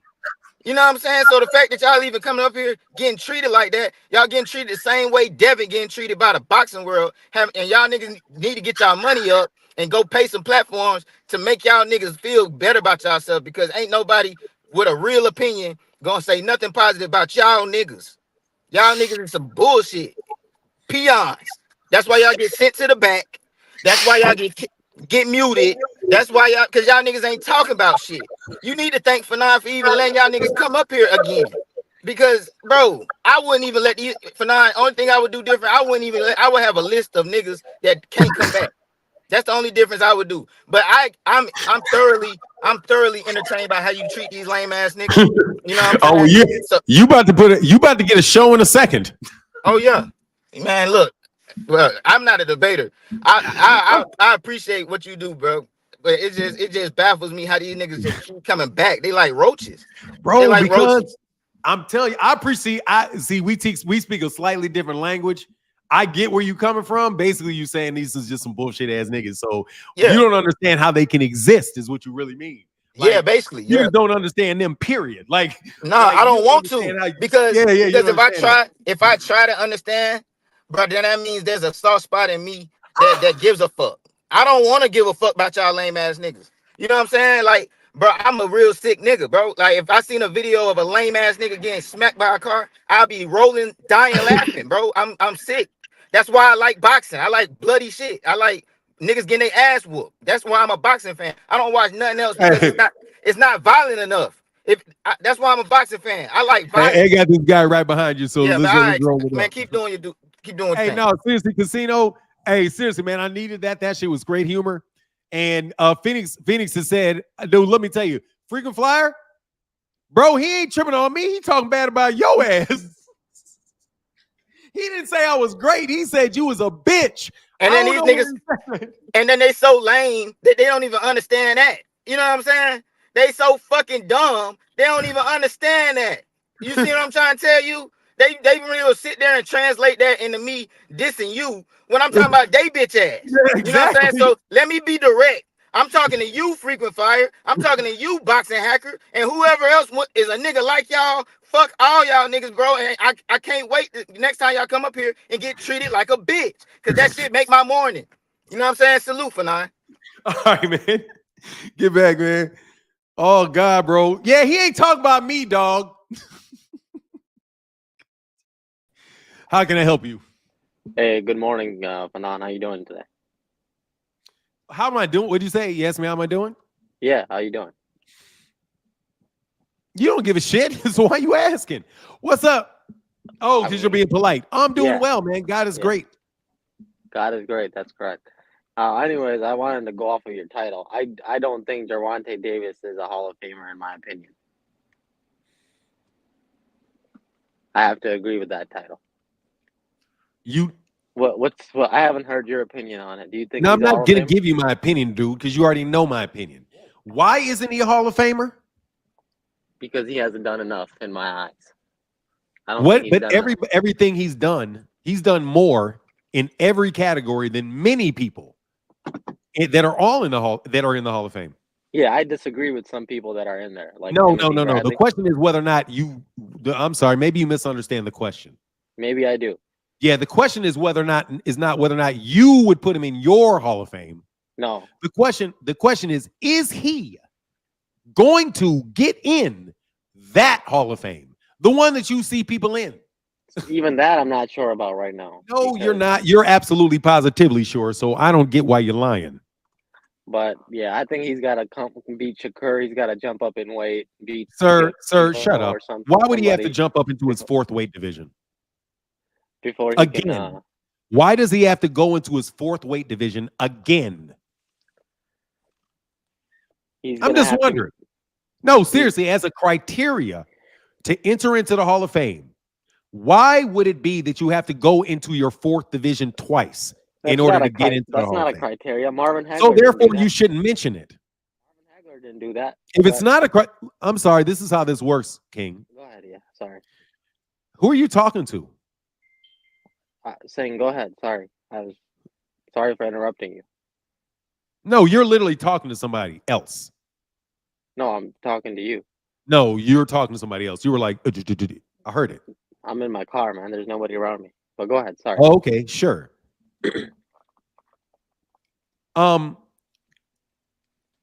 4 division championships.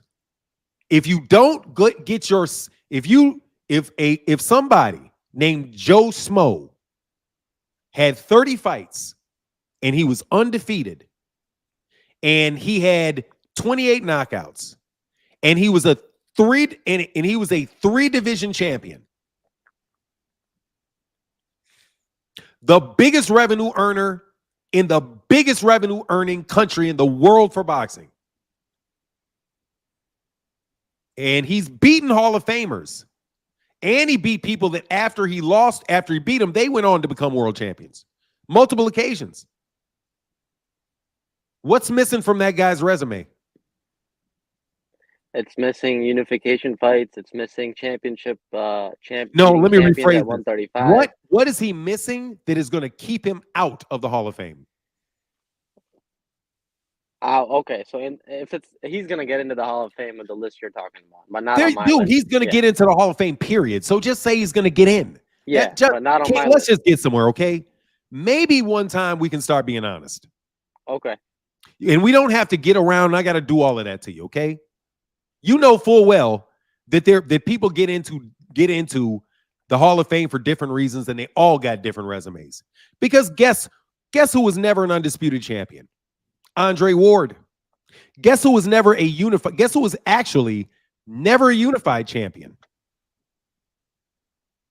Who? Gary Russell Jr., and he's going to get in the Hall of Fame. Yeah, Deontay Wilder was never a unified champion. He's going to get in the Hall of Fame. Yeah. Yeah. There are people, realize that there are people that actually never even won a world championship that are in the Hall of Fame? Never won a championship. There are people that never won a championship ever, and they're in the Hall of Fame. Who's that? You don't know? Well, but since you have an opinion on Hall of Fame, you should be able to know who's in it, right? Somebody who's never won a championship? Right. There's somebody that has never won a championship that's in the Hall of Fame, and he's actually considered by many to be the greatest fighter ever, and he never won a championship. And seriously, he's on many people's lists as being the greatest fighter ever to fight. And you don't know who this guy is? Jack Johnson? Jack Johnson was the first heavyweight champion of the world. He was a world champion. No, I don't know who that is. So see, that's why I ask you these questions because I know. So therefore, that's why you might not want to talk about Hall of Fame. Because you don't know anything, you don't know a lot about it. I was just sharing my personal opinion and my personal. Well, you shouldn't give an opinion about things that you don't know a lot about. Really? Because you don't have an opinion. You don't have an educated opinion. You should probably only give opinions about things you have educated opinions about. Unless you're talking about, what your favorite food is. Things where that subjectivity is just like people are really asking you for your subjectivity about you. But if you don't know the name of the guy that is considered by many people to be the greatest champion, heavyweight champion. Oh, no, I'm sorry. Not just the greatest heavyweight champion. He's the greatest fighter ever. Who's this and he guy? Never won a title, and you don't know who that is. Who is this guy? Greatest fighter ever? He is known by many people as the #1 pound-for-pound fighter in the history of boxing. Sugar Ray never Robinson? won a title. Sugar Ray Robinson? Sugar Ray Robinson was a champion in multiple divisions. No, not Sugar Ray Robinson. I don't know if you're trolling me or if you're being serious. I'm not trolling you. I'm telling you honestly. Sam Langford? It's Sam Langford. Sam Langford. Oh, okay. Sam Langford. What do you mean, okay? You don't know who the fuck he is. No. Okay, as in like, okay. What do you mean? Don't say like, oh, him, like you knew. No. I said around. Hey, dude, for real. I talked to you for at least 4 or 5 minutes to prove you didn't know it. Yeah, I didn't know Sam Langford, no. You don't know it. You don't know it. You don't know anything about him. I heard you talk okay, about here. What about Sam McVay? Let me give you another one. Sam McVay is in the Hall of Fame. Do you know who Sam McVay is? No idea. There you go. And he's never held a world championship. It's Hall of Fame. See, sir, you just don't know what you're talking about. So you shouldn't have an opinion. All right, bro. Well, every day, no, for real, I want to have a little bit of a discussion with you. Sure. Every day, bro, you come up here like you're my equal. Because we both speak the same language, English. You have really no respect for me, probably because of this. But yet you don't realize that you're really not qualified to speak to me at all. I was just sharing my opinion. No, I'm sharing my opinion with you. But I never come at you personally, bro. Yes, you do. But I'm not coming at you personally either. I'm coming at you professionally. You don't know anything about boxing. Professionally, you don't. So you come up here into my job, because this is my job. So you walk into my office and talk to me on my job about my work, and you don't know fuck about it. Well, you got a boxing platform, and I came to give an opinion on it. No, sir, you don't have an opinion because you don't know shit. In my personal list, I don't. Sir, you cannot have an opinion about something you don't understand. What's your opinion on the level of scrutiny that you should have for the Supreme Court to overturn a federal law? Come on, man. What's this? No, because I want to know your opinion. I want to know your opinion about shit you don't know about. Nobody wants to hear your opinion about shit you don't know about because you don't have one. You don't have an opinion. You just don't like black fighters. That's your opinion. What about Terrence Crawford? You don't like Terrence either. You just don't like me. You don't like Terrence either. I've been a Terrence fan, man. You ain't been a fan of Terrence Crawford in a day in your life. You just don't like black fighters. At Rick Glazier sidekick, Rick Glazier kickstand. That's what you are.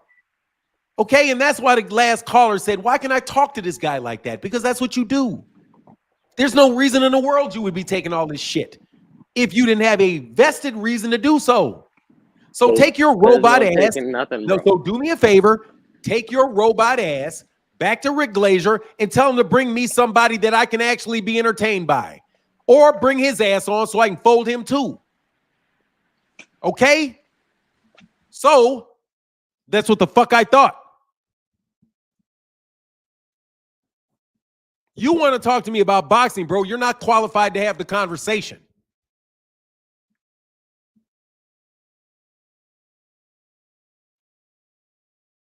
You're not qualified to speak to me. Not about the law, not about history, not about government, not about business, not about boxing, not about fatherhood, not about a damn thing, boy. You're a boy who has no respect for grown-ass men.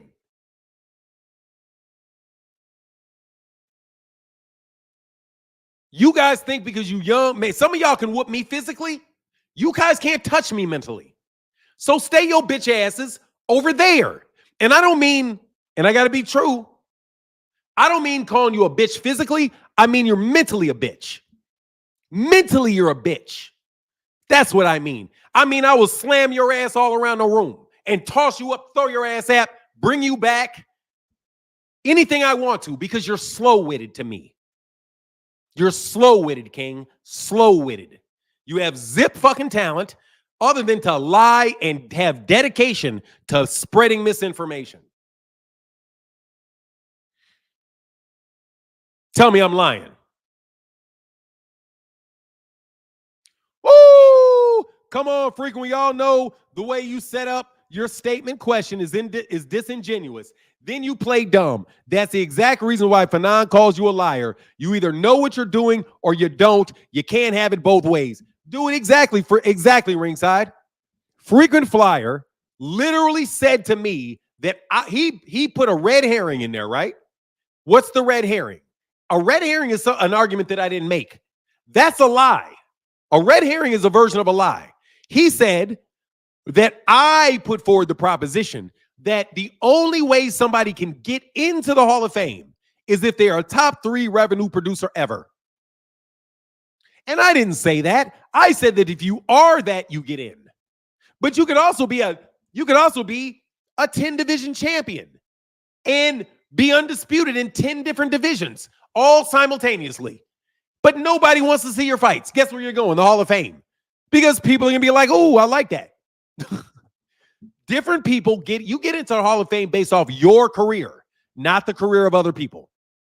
They look at your career and say, ooh, what do we think of this? Oh, Gervonta, hey, man, click. The only people they care about are the people down ballot. Is Azuma Nelson going to get in? Man, can Azuma Nelson get in this time? Oh, I don't know if we're going to put Azuma Nelson in this fight this time. Oh, man, but what about, hey, man, do you think, look, dude, what about Jared Hurd? Jared Hurd was, not this ballot. Maybe Jared Hurd will age better a little bit later. You know what I mean? Guys like, let me tell you who gets second, who comes in on the second ballot. Guys like Josh Taylor coming in on the second ballot. Josh Taylor could come in on the second ballot. Something like that. Teofimo may come in second ballot, depending on what he's doing. Right? Guys like Erislandy Lara might get in on the second ballot or the third ballot. Like Erislandy Lara is the type of fighter they will get in like the second or third ballot, like the second or third time around, because there's not any real big name at the top that is going to get in for sure. You have to understand that Gervonta Davis inductions class is going to be Gervonta Davis's induction class. He's going to be the keynote guy that goes in that year. All right, that's how they do it. So before you say somebody should or shouldn't be in the Hall of Fame, maybe you should take the time to actually understand what the Hall of Fame is, who gets in it, and what the process is, so you can give an educated opinion on it. Instead of just jumping out here and saying you don't think so, and as soon as I start talking, you don't even know who's in it. Okay? Like Naseem Ahmed, I didn't know Naseem Ahmed was going to be in it, but I thought first whether he was actually in or not. But then I was like, hold on, he's been retired since 2001. Or he's been retired since 2002. I guess he didn't get in on the first ballot. But, dude, he's been in since 2012. And freaking Flyer just acted like he didn't get in just by pulling out a name.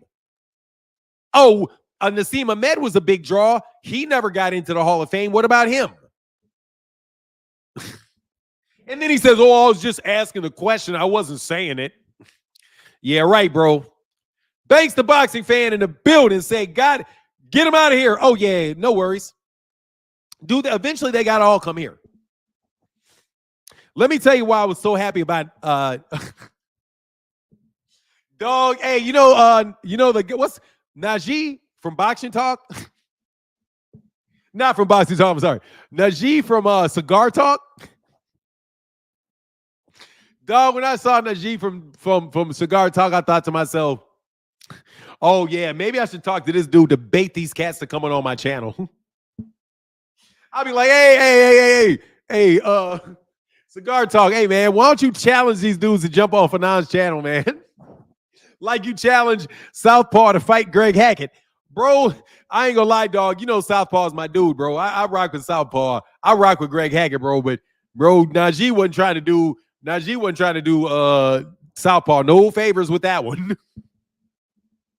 I think that dude's a cruiserweight, man. That's a big boy. And he got hands, dog. I ain't lying, bro. I can fight. I don't got hands like Greg Hackett. I also thought I think I could, in my younger days, I could actually fight my ass off. But dog, I ain't got hands like that. I was looking at that like, oh, if I could do that. If I would have known what a hook is, like because in my martial art, they didn't teach the hook. You know what I mean? It was like this. It was like 1, 2, 3, 4. They did teach this and this and let me see. 1, 2, 3, 4. But they didn't really teach like how to set up a hook. And I never really, man, God dog, that hook is so nasty. Get him out of here. Phenomenal Show said wrench request for Casino Life. Oh yeah. Oh, he cooked nasty. Oh, that was nice. Oh, he was good with it.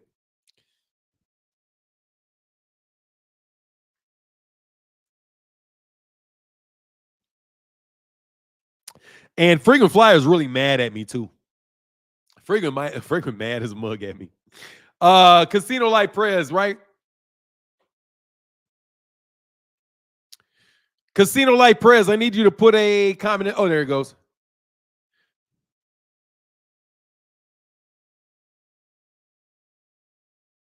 Man, you made me feel bad though, bro. I be embarrassing people like that. Sometimes I do hear myself. Like, I don't hear myself. You guys hear me? I don't hear myself. So I can't really tell you. I know that my entire life, everybody's thought I was really intense. Like everybody always told me my whole life that I'm super intense. And so I never I guess I really get it now because, yeah, I'm pretty intense, bro. I'm pretty intense. So I apologize, man. Phenomenal Show. You missed my other one, Noob. Thank you, bro.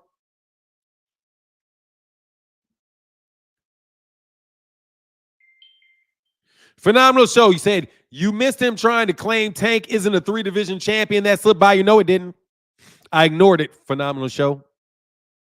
No, I addressed it. I said that he's talking about that WBA super belt. And I said that Gervonta has the same belt at 140 that he has at 135 that he had at 140. And it is a championship belt. You just have a super designation over the top of it. No, Phenomenal. I didn't miss that. I just didn't want to have, because you know what he's going to do, bro? As soon as I went that way with that Phenomenal Show, he was going to start talking about the franchise belt.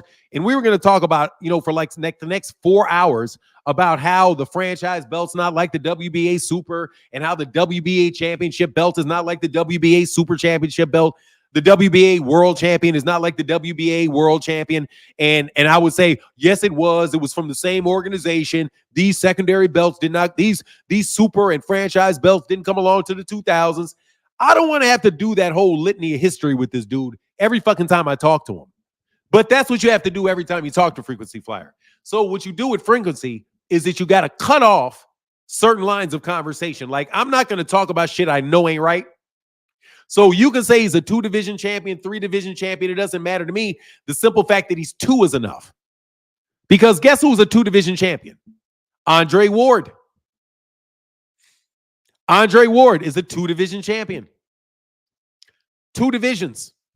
168 and 175. 2-division champion. He's in the Hall of Fame first ballot. Marvelous Marvin Hagler is a 1 division champion. 1. Let me repeat.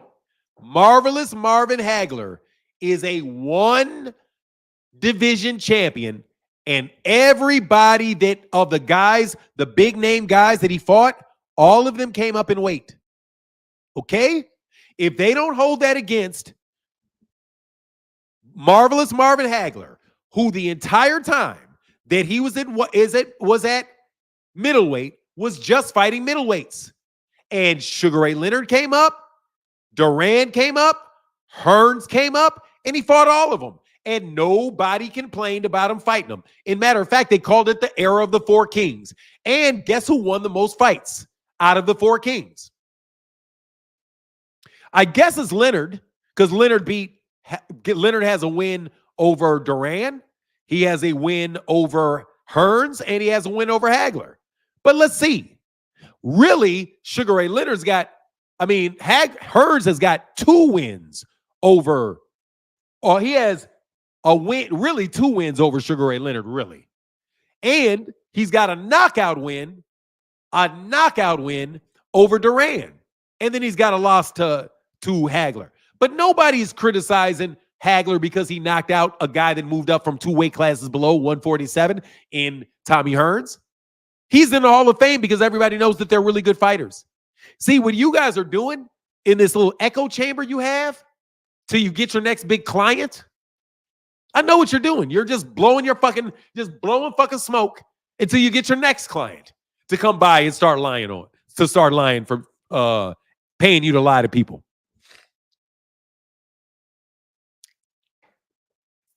We ain't the same over here, by the way. I am offended at Claymore Rain, bro. Ooh, I'm gonna fry you, bro. Ooh, I'm gonna fry you, dog. It's coming. Hey, click the link. Yeah, click the link.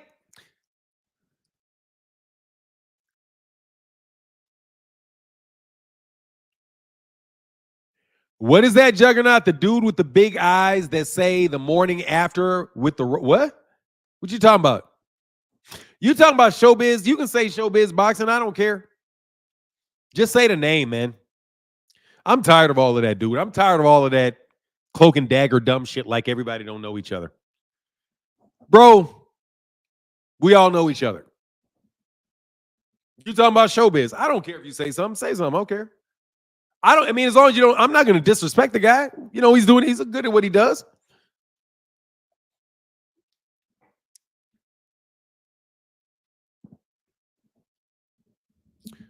Yeah. You are Bank Hayes, you are wrenched up. Bank Hayes says, wrench me back up, OG. You are wrenched up. He talking about showbiz, says something about Tank in boots like an ass hat. What did he say? What? Showbiz says something about Tank versus boots.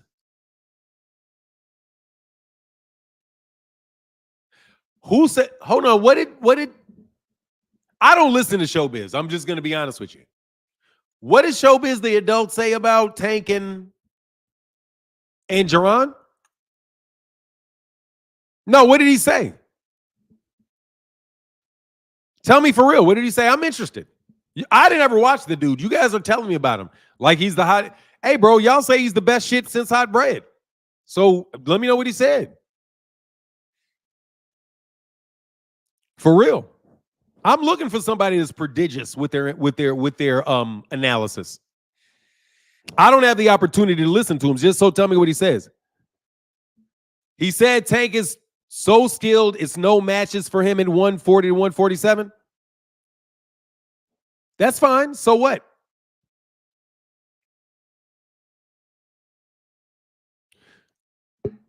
He's saying that Gervonta Davis should fight Jaron Ennis.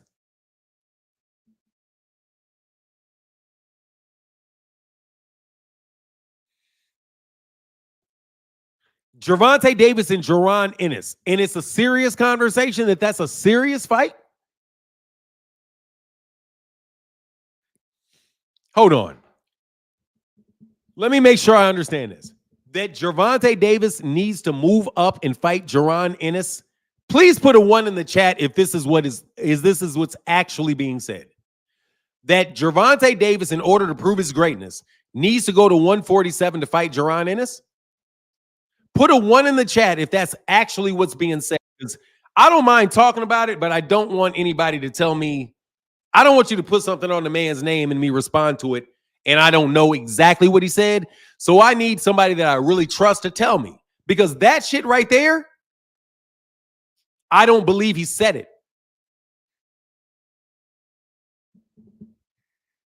I don't believe he said it, because that is ridiculous. No way. No, you're lying. I'll believe it when I see it, bro. I'll believe you guys are trolling me. I'll believe it when I see it.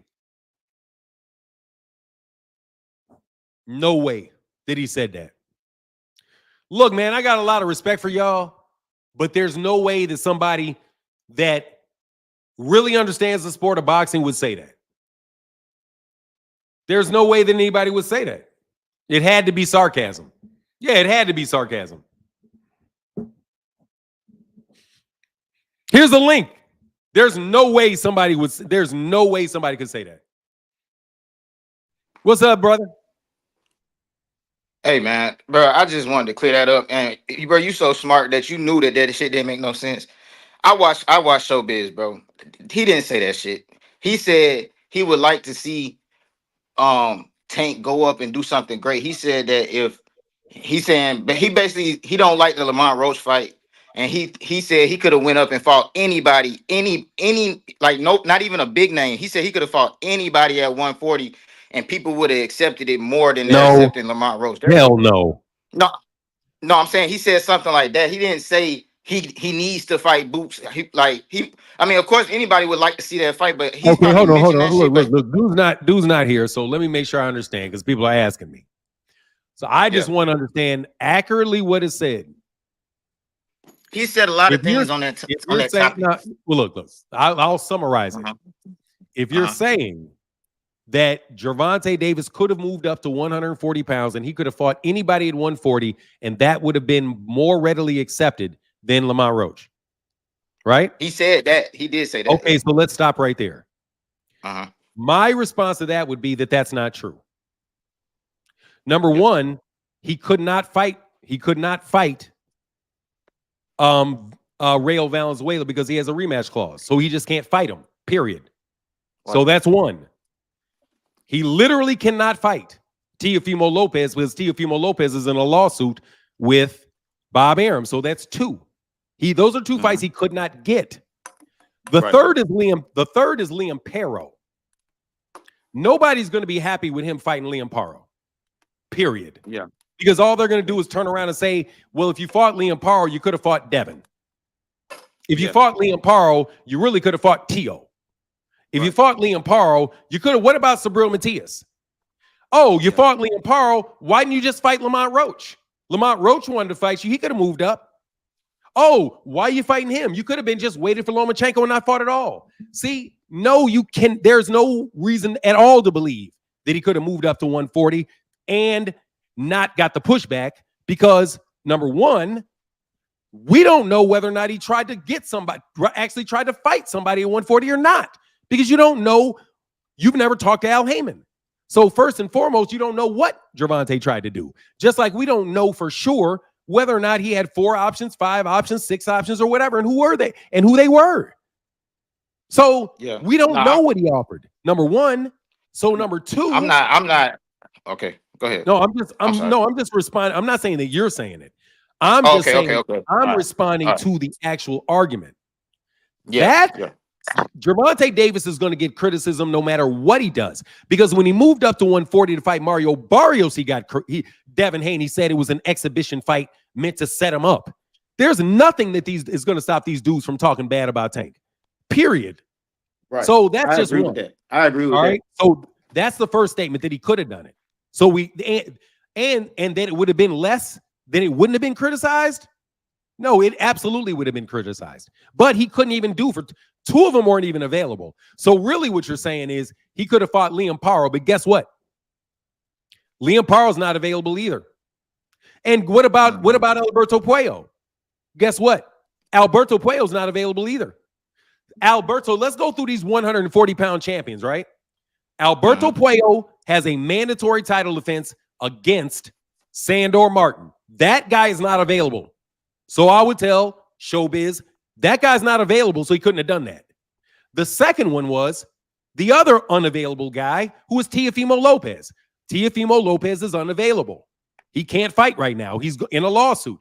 So you can't fight that, right? And then he can't fight Rio Valenzuela because Rio Valenzuela got a rematch clause. The only champion at 140 that he could have possibly fought was Liam Paro. But guess what? Liam Paro was already in negotiations for a fight with either Devin Haney or who did Liam Paro wind up fighting? Richardson Hitchens.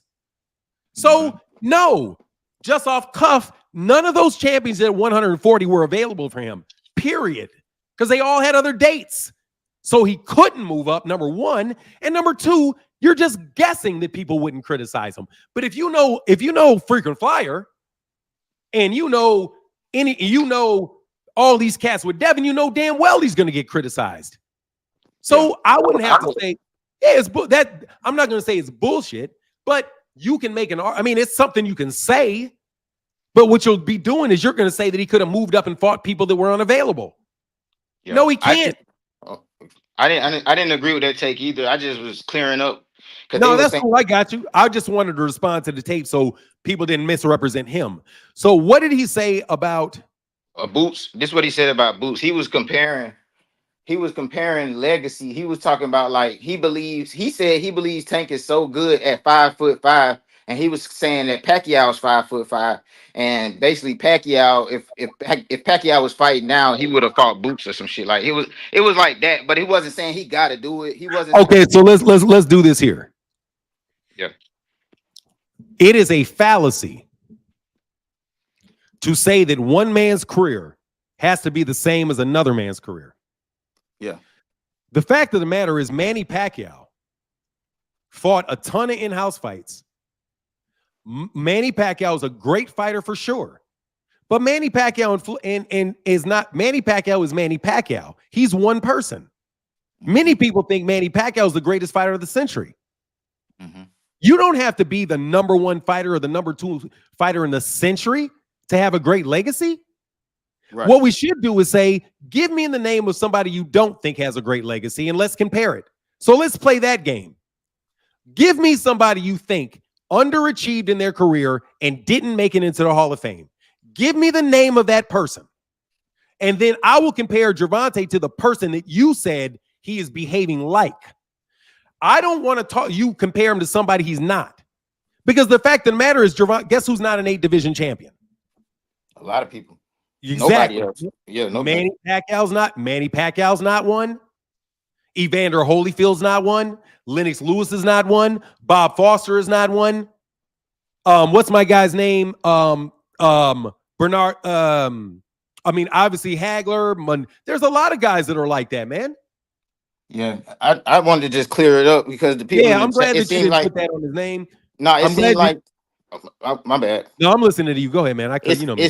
It seemed like they just trying to make a reason, like they're trying to use other shit to go against your Hall of Fame argument, and that's not even what. Because if you ask Showbiz if he think Tank going to the Hall of Fame, he probably gonna say, of course.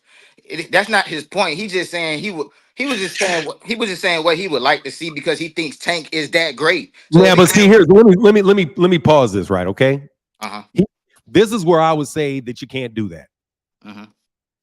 Because you are claiming that he's so great, he has all this talent, that he will beat everybody in his division. Well, that's what his talent is for. If he has all that talent, there's no why shouldn't he take advantage of it with the people that are around him? Right. He can take advantage of his talent right there. Yeah. There's no need for him to say, "Oh, I'm at this great talent. Let me put myself at disadvantages." So basically and I don't disrespect to him, but what Showbiz is saying is like, look, man, Tank is so good that he needs to give everybody else. He needs to level the playing field for everybody else by moving up in weight and fighting bigger guys because he's so big. It's not Gervonta Davis's responsibility to level the playing field for everybody else because he's so talented. He can stay right where he is, beat the brakes off everybody in that fucking weight division for the rest of his career because that's his weight division. And if he's that talented, he gets to use his talent. And it's up to the other competitors to beat him. It seems to me that argument would say, as soon as you have somebody in a division that is the talent in that division, is the man in the division, that he should not fight the competitors in the division with him. Right? Yeah. So that's what would happen. If you take that and you say every time somebody proves they're the best in that division, they have to leave. Well, guess what? That means the people that are coming into the division never get to challenge them. And we'll never know whether or not there was a Manny Pacquiao or not. You know why? Because Manny Pacquiao would not have been able to fight the champion at 135 because the champion at 135 would have left the division already. Because as soon as he wins it and he's the best, he leaves. So when exactly are the best from the lower weight classes supposed to meet up with the person that's the best in the weight class above him if that person keeps going up? The answer is you'll never see that. So what the flaw in Southpaw's argument is that he thinks all the talent is always at the division above. That's not the case. Sometimes the talent is in the division below, and I'll prove it. You have a 154-pound champion right now, right? Mm-hmm. Let's say his name, let's say Tim Tszyu is the 154-pound champion, right? Mm-hmm. If Terrence Crawford is moving up and then Tim Tszyu moves up and goes fight Janovic, he ran from the competition by going up, right? Because the competition was coming from the weight class below to the one above. So there are plenty of times when the talent is actually in a weight class below you.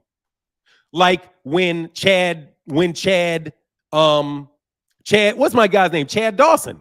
Chad Dawson was a 175-pound champion. He came down to the for the smoke to 168 with Andre Ward. So I don't think you have to put words in people's mouth or you have to no, just the basic fundamental of the argument is flawed because moving up in weight does not mean you're fighting better fighters. You can actually move up in weight and move away from the competition. If the competition below, and again, what if instead of fighting Thomas Hearns, Hagler dropped the belt and moved to 168 and refused to fight Tommy Hearns? People would say duck Tommy Hearns. So it's plenty of times when people move up. Guess who tried to duck somebody moving up for a long time? Floyd. Floyd got ducked by Oscar De La Hoya. But guess who beat him? The guy moving up. Every time the smoke, wherever Floyd was, the smoke for the division in the weight class above it was in the weight class below it. Just like all the smoke at 140 is in the weight class below 140. So if showbiz want to be consistent, tell those guys to move down and move down and fight the competition where the competition is. You got Lomachenko, you got Shakur, you got Gervonta. Why should Gervonta Davis leave a stacked division to go to one that's not stacked? To prove how good he is so he can give an advantage to bigger guys that couldn't even make who, by the way, either lost in the weight class below, like T.O., or couldn't make the weight class, like Devin, or people like Puello that nobody knows, or Liam that nobody knows. No, you stay right there because you got these guys at 135 with you. So I don't have to say, the idea that he needs to fight Boots is just the Boots thing. I will say this. Gervonta Davis should never fight Boots. Ever. In his life, he should never fight Boots. There's no reason to do it. He should never fight Boots. Because that is what you call suicide. Just like Terrence Crawford should never, ever, ever fight David Morrell. Just like Terrence Crawford should never fight Arthur Beterbiev. At a certain point in time, dude, size matters. And Gervonta Davis is not 5'5". He's less than 5'5". You guys keep saying he's 5'5". I've stood right next to him. He's 5'3", maybe. Yeah, I've stood next to him too. He's not 5'5". Hell no, he ain't 5'5". We've been in the gym together. Dude, what is he? 5'3"? He like 5'3", because my little brother was 5'3". And yeah, they about the same size. He's not 5'5". Yeah. See, dude, that's the thing. Dude, Jerron Ennis is my size. Yeah. Jerron is a damn near 6 feet tall, bro. Yeah. with a 70+ inch reach, and he's going to fight at 168. Gervonta Davis could have fought at 126, 130, 134, and 135, and that's it. That's what his weight. If he was doing, I just want to add this, and then I got to go because I'm working. But go ahead, bro. I'm sorry. I'll talk all day. If Tank wanted to, he could be at 126 still right now if he did what like niggas like Devin do. You know what I'm saying? If he had to, he could. If he wanted to look like a skeleton, he could be at 126, 130, but he be looking healthy at the weigh-ins, and people don't get that enough credit. You know what I'm saying? He weighed in at 133 and hit a backflip. That's how you supposed to make weight. That's making weight healthy to me. So that's his size. You know what I'm saying? So I agree with the ultimate test for me is this, bro. Can you make it the day of the fight? If you can make 135 the day of the fight, you're in that weight class. If you can't make 10 pounds above 135 the day of the fight, dude, you're not in that weight class. So Gervonta Davis can make 135, or probably Gervonta Davis can make 135 the day of the fight. That makes him a lightweight. If you cannot make weight the day of the fight, if you're not within 10 pounds of that weight the day of the fight, you're not in that weight class. And there ain't no way in the world any of these dudes up at 135, other than maybe Rayo and maybe Pitbull, can make that weight. But no disrespect to dude, but y'all are trying to move Gervonta into a loss because you say, I want something. Now watch this. Watch this.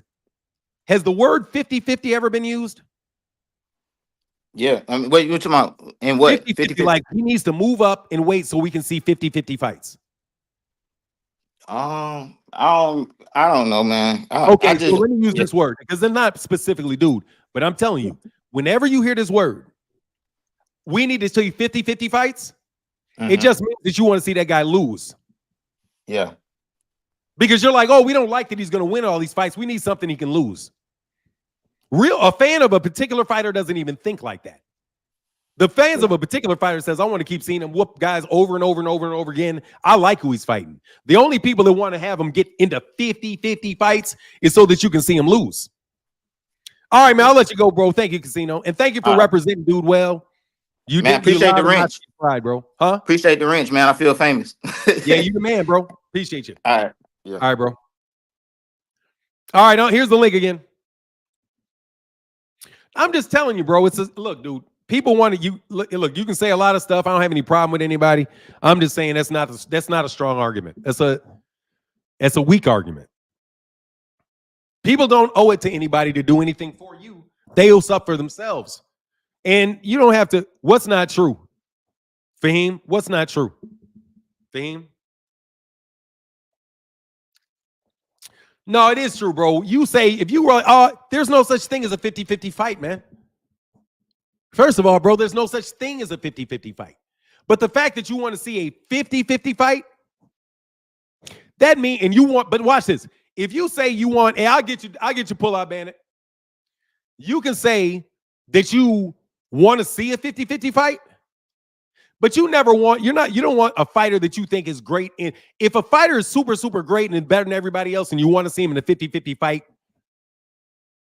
that sounds to me like you're saying, okay, get out of the weight class, and I want to put you in there with somebody really, really huge so you can prove something to me.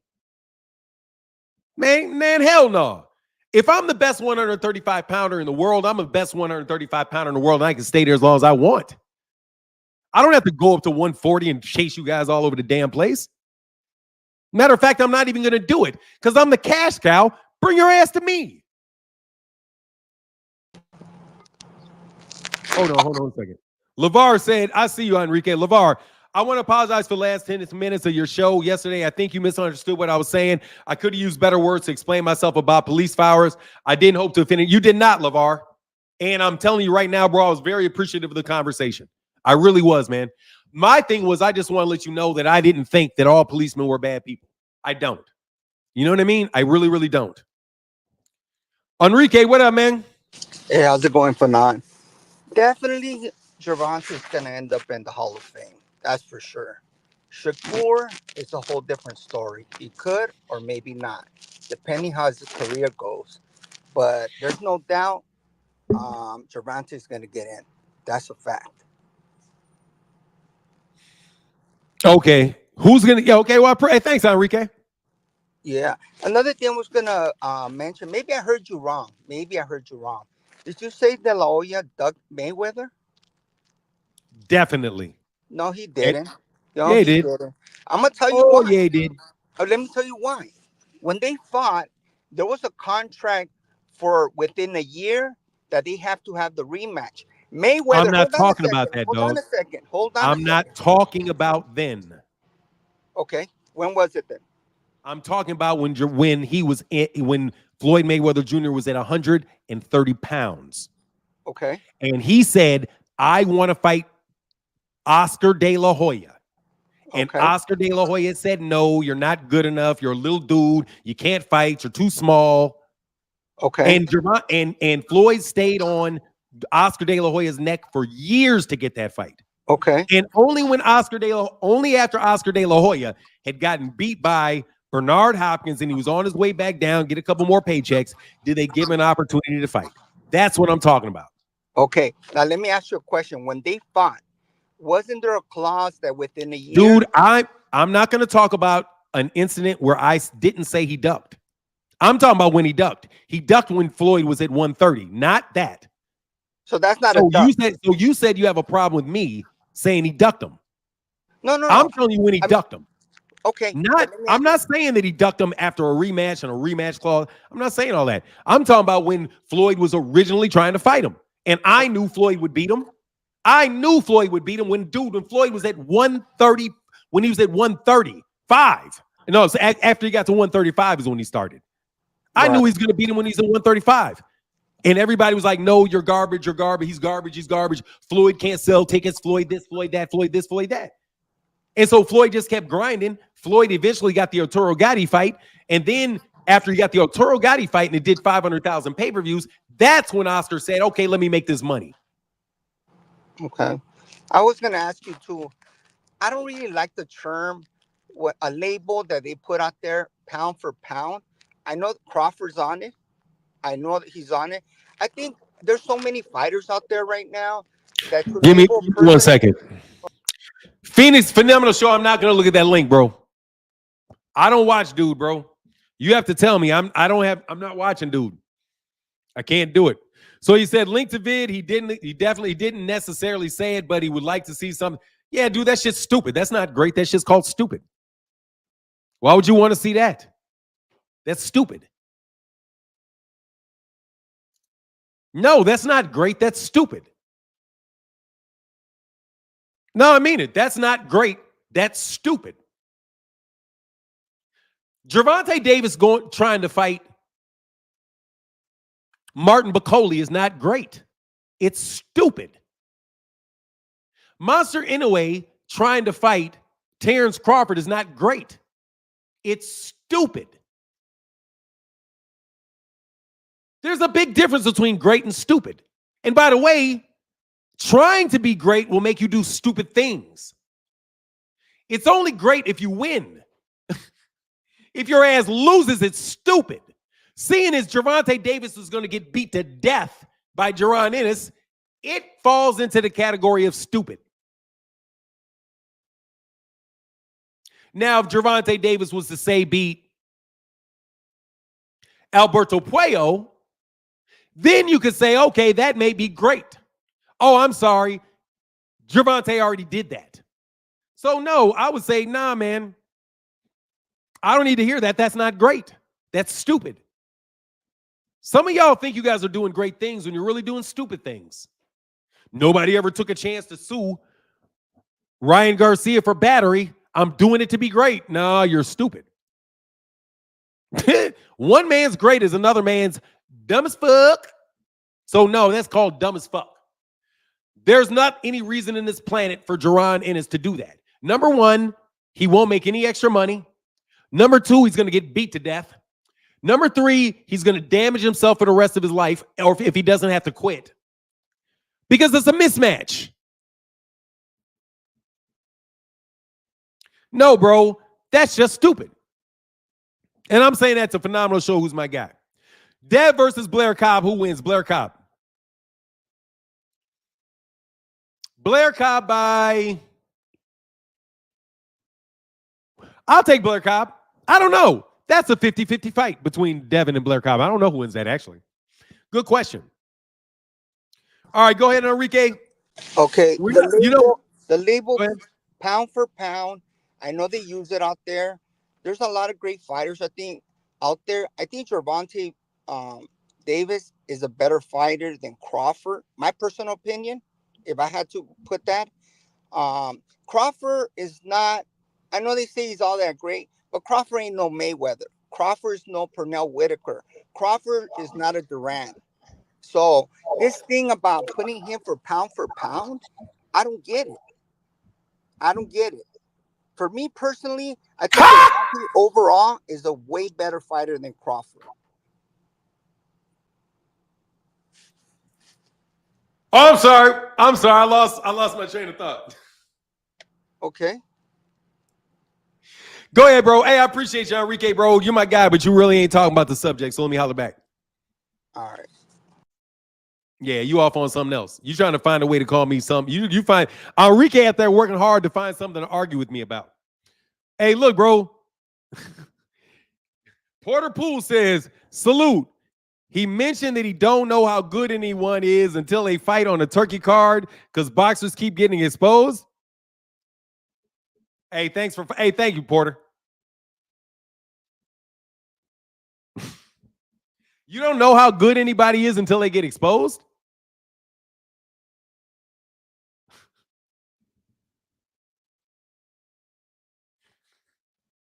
Dude, you don't know if anybody's good until they get exposed? Dude, can you please? Hey, all right, it's over with. I'm never commenting again, dog. I'm done. I think I know.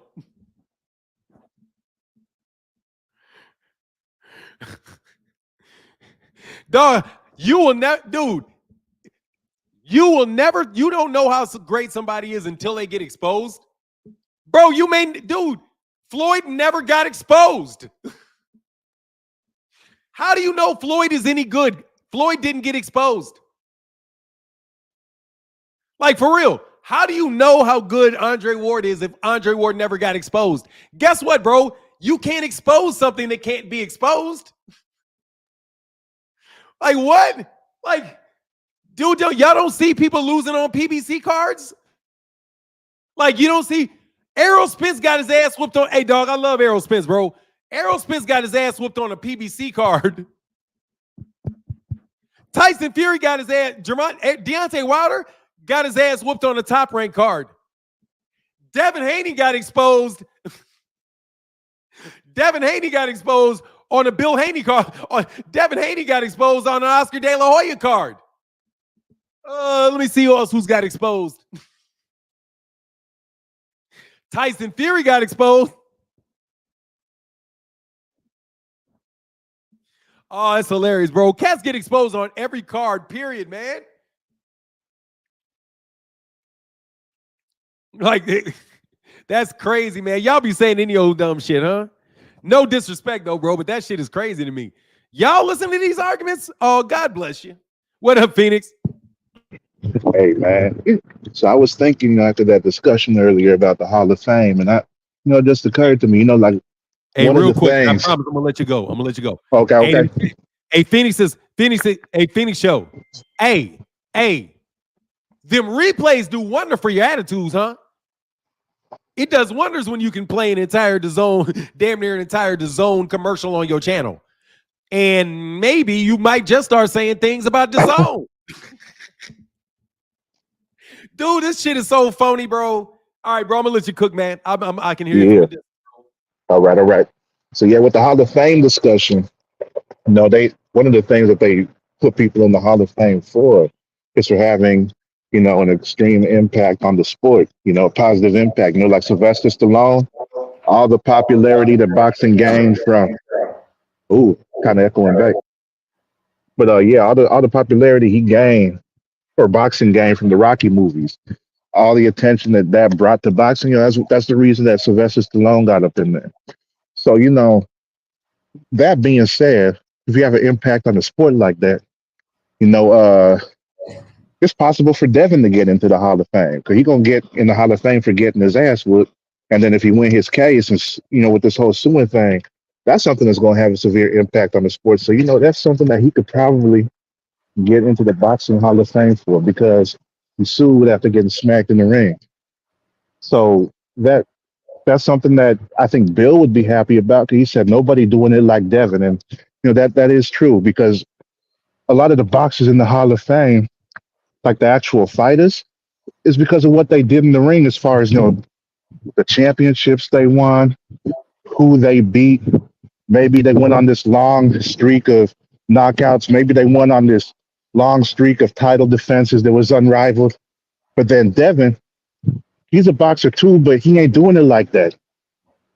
He going on a streak of L after L after L, both inside and outside the ring. Like all that stuff is something that does have an impact on the sport because look how many people is talking about it. Whether it's good or bad, like they still talking about him. So yeah, like all the lies he told about sparring, like against Tank, and then we seen what happened. He had to have his hand held during that, saying he threw Hector Garcia out the gym because, he landed 2 jabs in, a 5-second clip. Saying that Ryan was a C-level fighter, but then getting smacked upside the head all up and down the ring, suing, missing that punch against that carnival worker, even though he had the dude surrounded, all these things, L after L. And then, the whole suing thing right now, after getting smacked, thinking he's a draw, having that purse bid humble him when he realized that, yeah, he ain't as big as he thought he was. Like all of this stuff, and people are talking about it. People is talking about it more than, the damn near more than the Better Be Evan Bivol fight that we just had this last weekend. So yeah, I think because of that, like I said, sometimes I catch myself thinking and realize Bill might actually be right with what he's saying. That nobody does it like Devin. And he's right, because I haven't seen nobody do it like Devin. Not like this. Not like this. Not taking these L's after L's and then still being called the face of boxing, even though nobody care about him. Nobody buy his fights.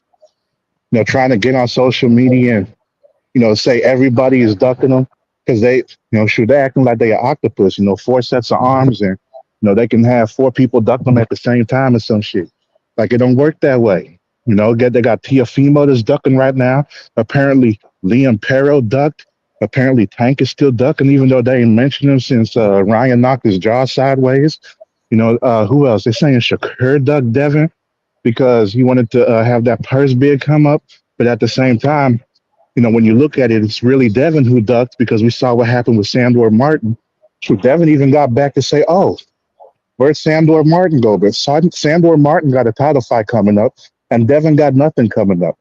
He's not even going to have anything to do during the holiday season this year to celebrate because, he's done nothing unless they get the court case done by then. But even then, it's not really a win. It's kind of like eating that cake after getting your ass whooped as a consolation prize. Like whenever a little kid crying, like they go to school, their father scraped their knee, they're crying when you come to pick them up. And so, you go get them an ice cream to make them feel better on the ride home. Or like when they go to the doctor's office and they got to get a shot and they're crying their ass off and the doctor's like, here, a popsicle, because that's what kids get. Devin got that cake. It was the same thing. So that's basically what's about to happen after this court case thing is done. Whether he win or lose, they're going to have some kind of celebration talking about how they've revolutionized the sport. They're the pioneers of drug testing and everything and that. When really, a lot of it started when Floyd was getting ready to fight Pacquiao.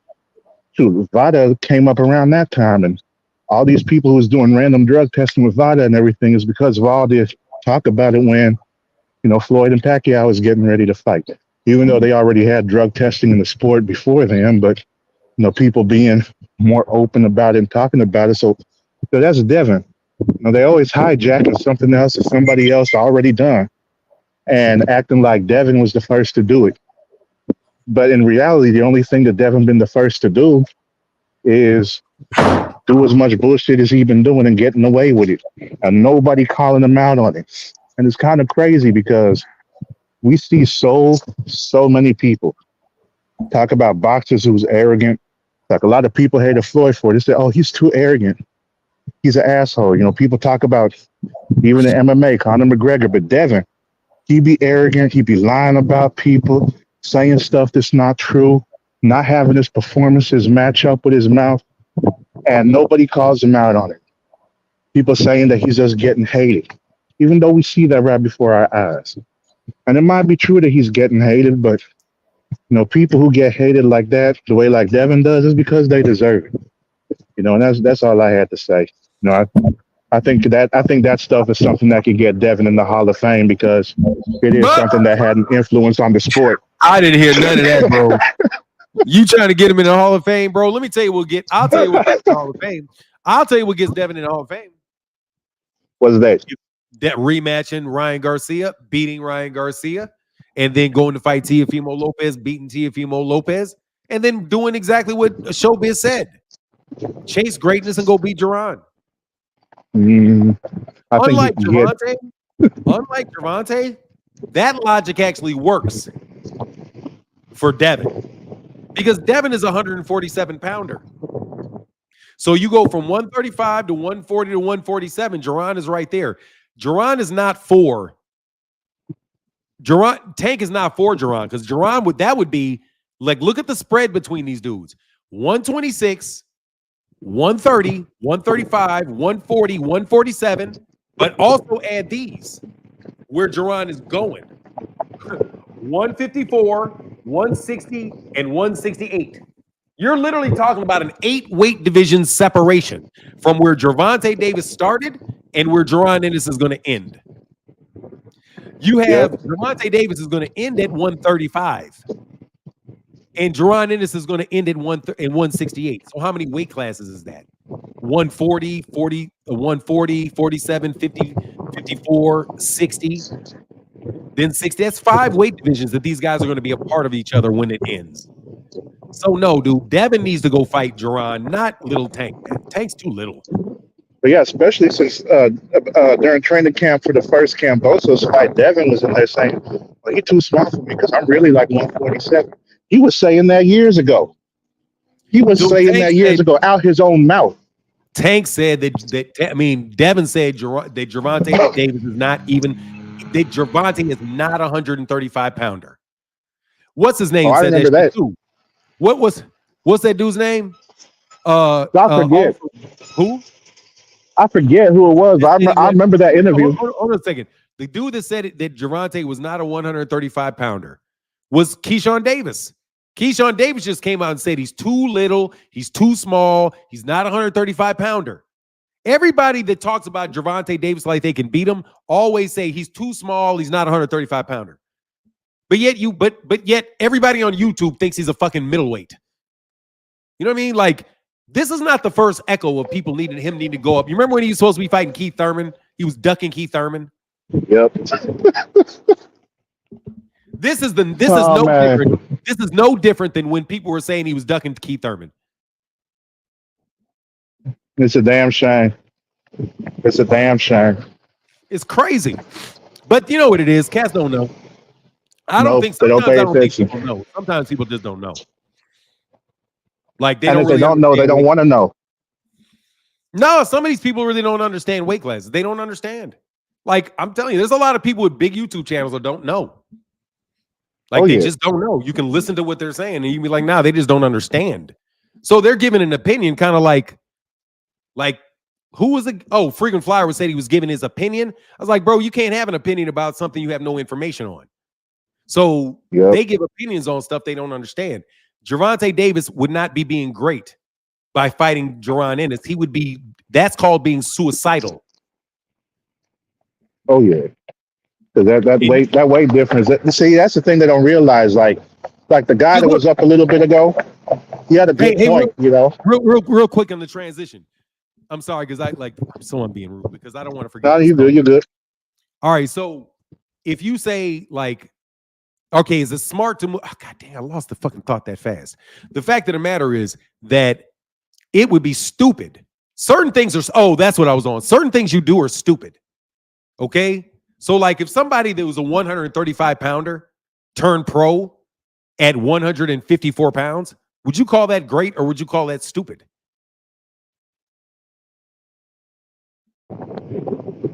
It depends. Because I mean, that's basically what Devin did. They called him great. If Gervonta Davis turned pro at 154, would that be brave? Would that be great or stupid?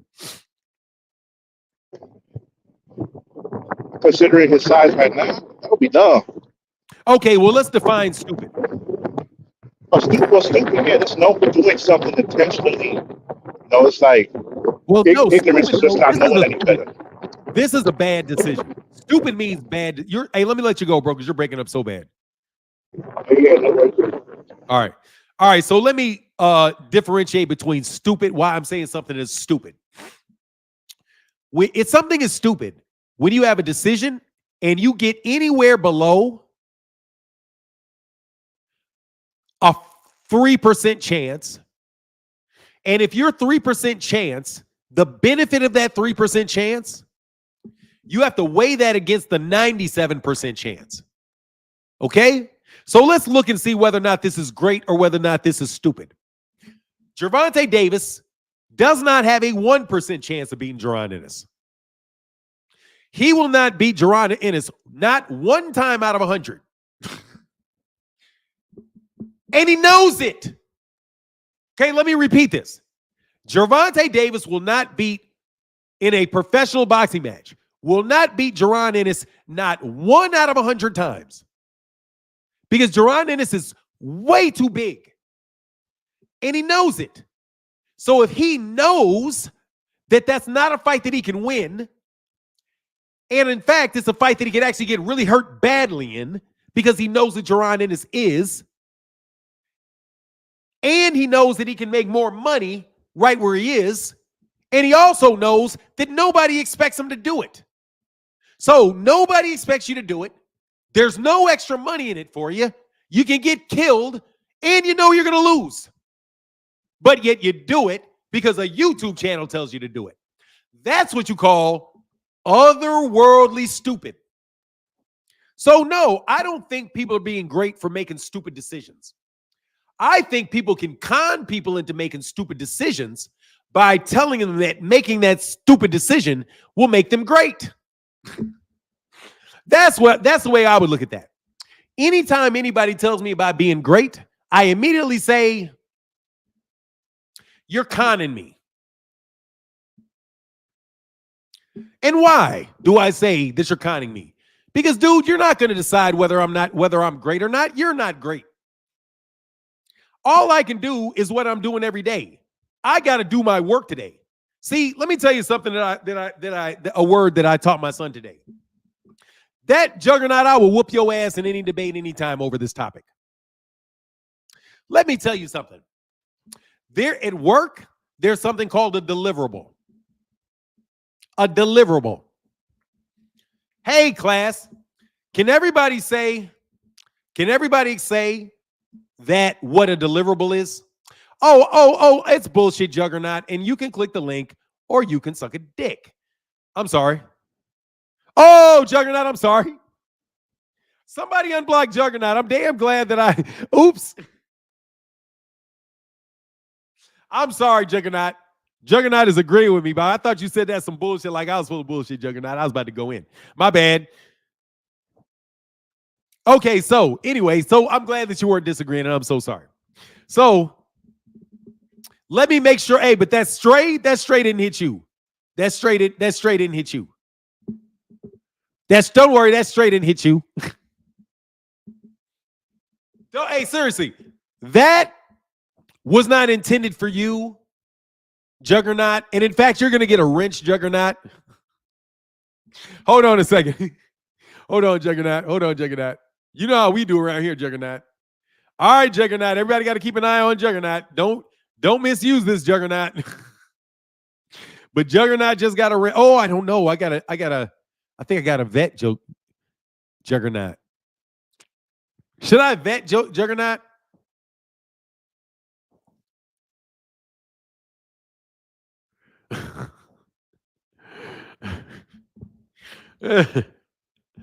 Yeah. Hey, thank you, Frequency Flyer. So anyway, thank you for asking the question. Thank you for asking. I see you, Enrique. Thank you for asking the question. Somebody unblock freaking flyer frequency. Let me recap since you asked the question. Absolutely no, it is not greatness for Gervonta Davis to fight Jaron Ennis. That's called suicidal arrogance and stupidity for him to go fight that guy. And I will prove it to you. Watch me, I'm going to prove it to you. Enrique. Yeah, just one simple request. I have supporters here, Fanon. Can you unblock me? Unblock me on what? I don't know. I can't send messages. I can't send money. I can't do Bro, anything. you can send money. It's on Cash App. Well, I've been trying the way I usually do it, and I can't, Enrique, do you have your YouTube page? I'll unblock you, bro. But you can't say no wildly racist shit. No, I won't. Okay, yeah, I'll unblock you. Okay, thank you. Yeah, just put the comment, just put it in the private chat, and I'll hit you up. Okay, thank you. Hey, Juan Thom, I saw your note. What about Bud? Bud's in the Hall of Fame too. Anyway, yes, it's suicidal to fight. Yes, it is suicidal for Gervonta Davis to fight Terrence Bud Crawford. Yes, it is. It absolutely is. Like, dude, like, what the fuck? What do you guys act like you don't know how big people are? Like, what is this? Have you guys ever been in a fight before? All right, let me tell you something, dog. I've been in fights. I've been in fights before. I have been. Let me tell you what it's like to be in fight with a guy. I'm 6'2", okay?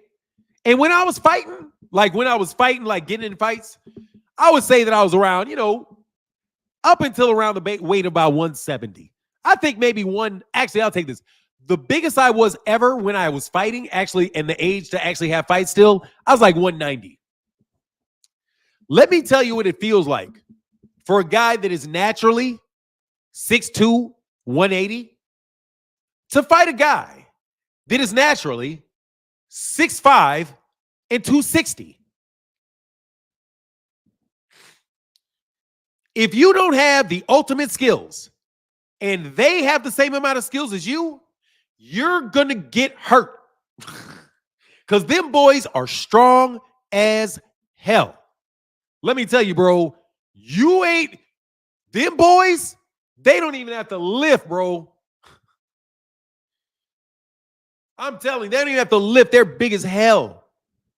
They're strong, bro. Size matters. That's why there's weight classes, man.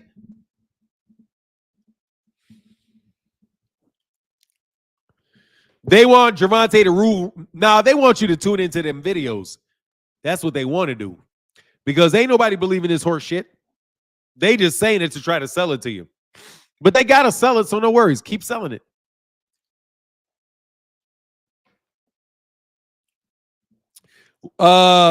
After a big meal, hey, dude, seriously, man, these guys was telling you that he's walking around at 180. Look, anybody tells you that Gervonta Davis walks around at 180 pounds, how in the world can he put 180 pounds on that frame? He would be Gervonta Davis at 185 pounds. I think he's qualifies as morbidly obese. Let me see. I think Gervonta Davis at 185 pounds would be morbidly obese. No, I'm telling you, like, if he was walking on this planet weighing 180 pounds, he's either got to be a bodybuilder with a ton of muscle and he's going to have a heart attack, or he's got a ton of fat on him and he's going to have a heart attack. Either way it goes, bro, he ain't supposed to have 180 pounds on his body, bro. Okay? But let's see.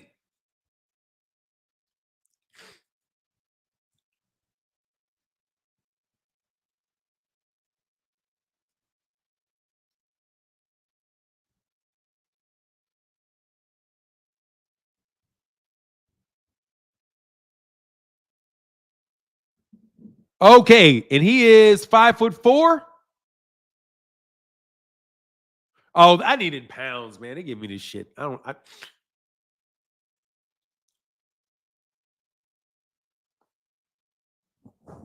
His target weight is 104 to 127 pounds. Gervonta Davis, for his height, is already overweight.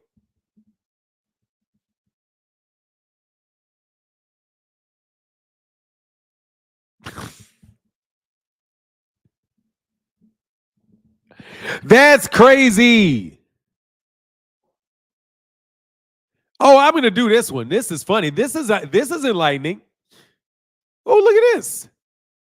Let's pull this out and let y'all see this. Let's let y'all see this. Ideal height and body weight for males and females. Look. We'll just use this chart. This is going to be fun because I like beating up people in arguments. Even though now that I was told that I'm so evil and mean, I'm going to be nice to people, bro. I'm calming down. Like I can't be dogging these people like that no more.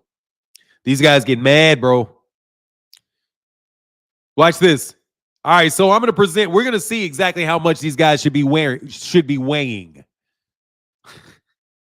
based off their height. Okay. Now, do you have different body parts? You have different body parts. I mean, yeah, we all have different body parts, but you have different body types, right? But we're just going to go on this general thing, right? Because different body types, you know. All right, so at 5'3", Gervonta Davis is 5'3". He is not 5'5". He's 5'3". Okay, his ideal height is 106 to 5'3". I'm sorry, it's between 112 and 136 pounds. At 5'3", Gervonta Davis weighing 136 pounds is at the edge of obesity for his height. Now, we know that he's heavily muscled and we know that he's dense, right? But see, this would explain why Monster Inoue is not going to come to lightweight. Because he's 5'3". And he's doing what? Between 112 and 136. That's Monster Inoue. Where's Gary Russell Jr.? Gary Russell Jr. is like 5'4", right? He's 5'3", right? He's between 112 and 136. Almost everybody you see the same height of Gervonta Davis is going to be fighting, should be weighing, not fighting, should be walking around in between 112 pounds and 136 pounds. The fact that Gervonta Davis walks around heavier than that means that Gervonta Davis is actually big for a guy that's 1'3", that is 5'3". Now let's look at 5'8", Devin Haney. Devin Haney. See if it works. It does. 139 pounds to 169 pounds for somebody that's 5'8". That makes sense. Because what? Devin is fighting between, well, actually, it doesn't make sense because he was fighting at 135, which is, what would you say? Lower than he should be fighting at based off his height. Based off his height. Because lightweight is 135, not 140. But again, how much difficulties does Gervonta have making this weight? I mean, does Devin have making the weight? A lot. But how much does he walk into the, and then look at the outside of this, 5'8". How much does Gervonta, let me see this again. How much does Devin walk into the ring the same? How much does his next day weigh in? 165?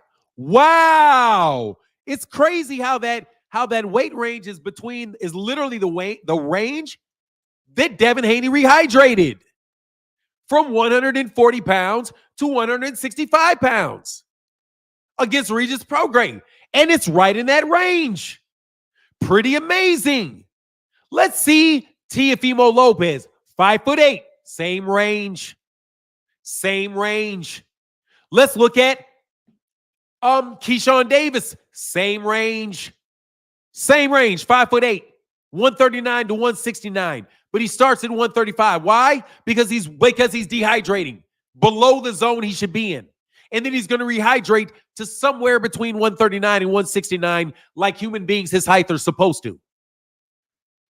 Then let's just test out Jaron Ennis, who's 5'11". His weight is 155 to 189. What weight classes did he say he wants to fight in? Between 147 and 168. That also works. Let's go to Andre Ward, who's 6'1", 166 to 202. It's almost amazing. People over 6'5", 187, all the way up. Okay, so Lomachenko is what? 5'5". How much is his? Or 5'4", 5'5", right? So between 122 and 150, that's about right. He may actually be in here because he's about 5'5". He's a little bit on the smaller side of that, though, right? 122 to 150. He was at 135. He may blow up to, he may walk in the next day in the 140s, but that's about right.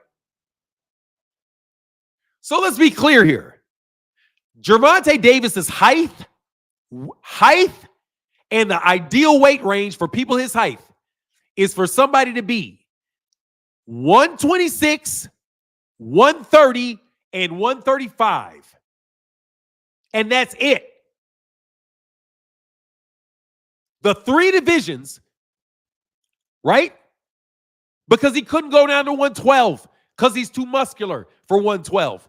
But he made 126. And guess what else? If he turned 5'3", if he was 5'3", when he was like, let's say 13 years old, and he didn't grow, he may have been 112 pounds until his bones filled out.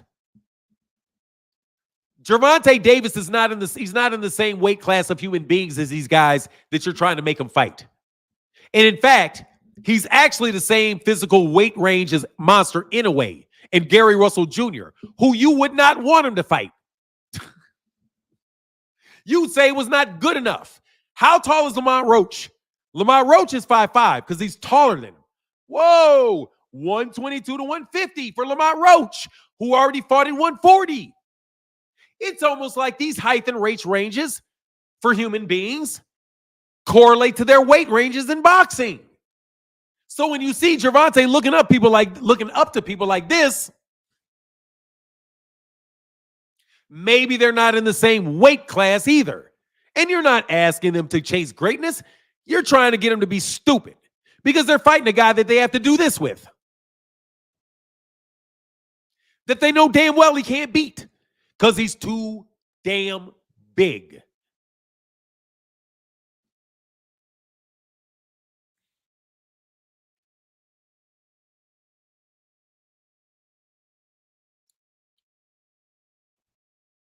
Oh, yeah. Oh, yeah. I think I just proved that dude is a 126-pounder. Deborah Booger, what up, though? Hey, Phenomenal Show said Gary Antoine fighting on the Tim Tszyu undercard this weekend. Hell yeah. Gary Antonio, great. Can't wait to see Gary Antonio fighting. And by the way, Gary Antonio fights at 122, I think, or 118. I wonder what Gary Antonio. I want to see Devin versus Rolly Romero. I'll take it. And Super Chat Thursday said, Fanon, I hope you and your family are doing well. Can you do me a favor and look up Nina Mayberry needs help, good content. Oh, okay. Hold on.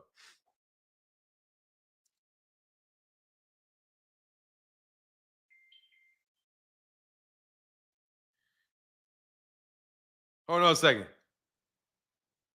You said Nina Mayberry?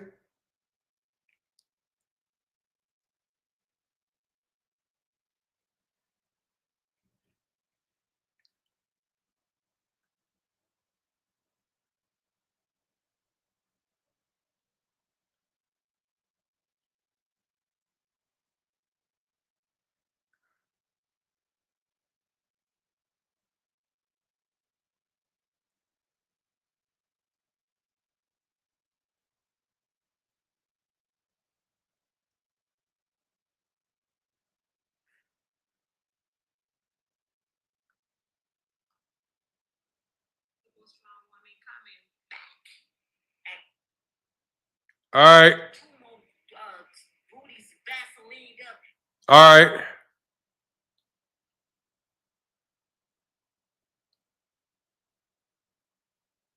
All right.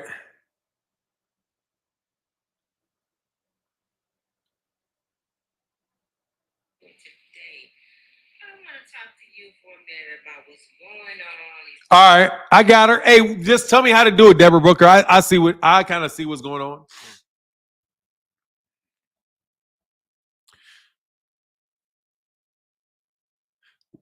She needs help with what? What does she need help with?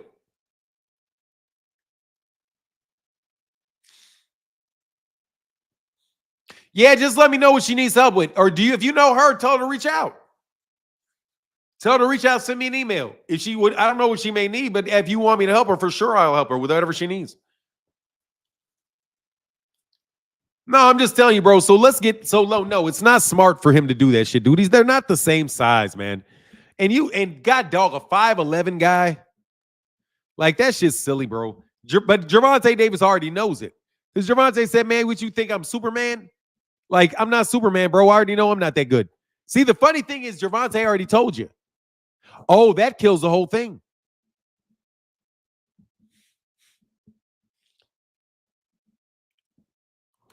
LeVar Aiken said, Martin, why does Haney homo fans want him to go up to fight somebody bigger, but bitch up when you say Haney should fight Boots? You know who gets very quiet when you ask that question. Well, let me tell you why. Oh, Frequent Flyer does. He gets very quiet about that shit. Because he knows that Jaron Ennis will beat the shit out of Devin Haney. That's why. And the reason that people want Gervonta Davis to fight Jaron Ennis is so people will talk about it and they will try to bait this man into doing some shit that's going to get his ass whooped. If you are wondering what's going to happen in a fight with Jaron Ennis, and let me be so blunt as to say this. Please put away. Thank you so much for that $20 holler, bro. Let me.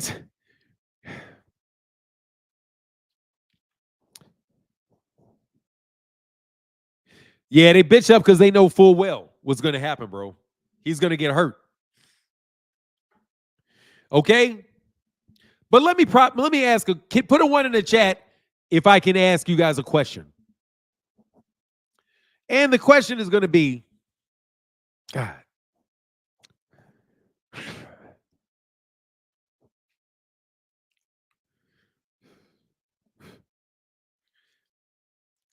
All right.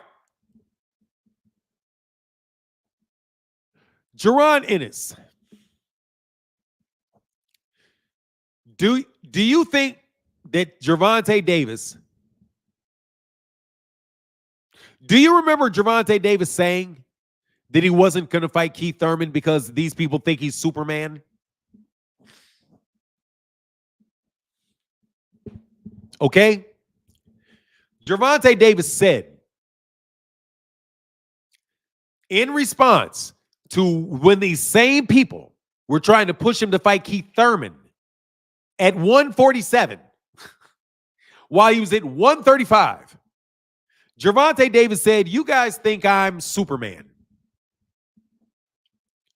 So what is Gervonta Davis saying? He's saying, man, I'm not fighting Keith Thurman. I can't beat Keith Thurman.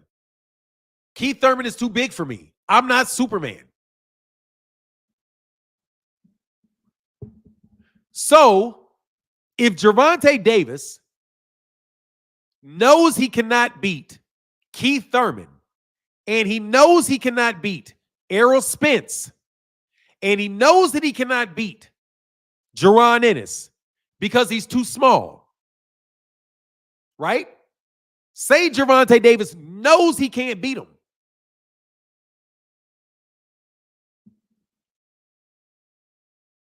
Do you think it's smart for Gervonta Davis to move up 2 weight classes and fight him? Do you think that's a smart decision? If Monster Inoue knows he cannot beat Gervonta Davis because he's too small, you think that that's a smart move to walk in there and you know you can't do something just so that you can say you tried to do something that you know you couldn't do?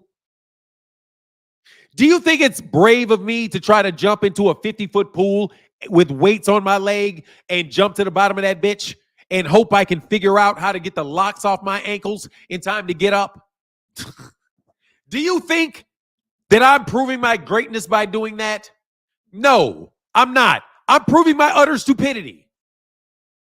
Because you know damn well you can't do it. Now, let's just say, for example, that you did it once. That you got down there, you got that shit off, you did it once. Okay? Let's just say that you're really, really, really good locksmith, right? And you say, hey, I'm going to prove how great I am by putting ankle weights, ankle locks around my waist, around my ankles, and I'm going to jump in there, and I'm going to have to unlock this thing in order to get these shits off so I can swim up. And I'm going to do it, and it usually takes me about a minute and a half to pick a lock. I feel comfortable that I can pick that lock and swim up that 50 feet to there, and I'll be good. But I did it one time. Are you chasing greatness by doing it twice? No. You already proved you could do it. So you did it once. You took a chance. No need to take a chance again. No need to jump in that fucking water and try to drown yourself twice. You may have something. You might have a malfunctioning lock the next time. You may fall down and fucking sprain your ankle. You already did it once. Why would you need to do it twice? You're doing some shit you could die doing. You proved that you would be willing to do it once. You don't have to do it twice. So since Gervonta Davis already fought Mario Barrios' big ass, he doesn't even have to do that again. He already proved he could beat a 6-foot guy that has a world championship in 147. Because guess what? Gervonta isn't the only champion in 147. There's a guy in 147 that Gervonta Davis already beat in 140. So there's no need for him to go chase a 147-pound champion, and there's no need for him to go chase 140. Been there, done that. But you guys are acting like been there, done that means you got to keep doing it and doing it and doing it and doing it and doing it. If I solve a Rubik's Cube one time in under 30 seconds, I don't have to do it every time. Okay? If somebody breaks a world record, they don't have to break the world record every time. Okay? When Usain Bolt ran his 9.3, dude, he didn't have to run that every time. He didn't say, oh, you ran the 9.3 once. You got to keep doing it. I need an 8.9 out of you. I'm never going to believe that you're great, because I need an 8.9 out of you. Dude, if you don't get the fuck out of my face. Dude, that's dumb shit. I'm not trying to hear that dumb shit. The fact of the matter is Gervonta Davis, 9.5. Thank you, bro. Terrell W. I said 9.3. My bad, 9.58. Yeah, when he ran his 9.58, bro, he doesn't have to run that twice. Okay? He ain't got to be like, oh shit, I guess my legacy's fucked up if I don't get to a 9.52. Oh God. Oh, guess what? I guess the 9.9 that Carl Lewis doesn't prove his greatness now that somebody else ran faster. No, he's pretty fucking great.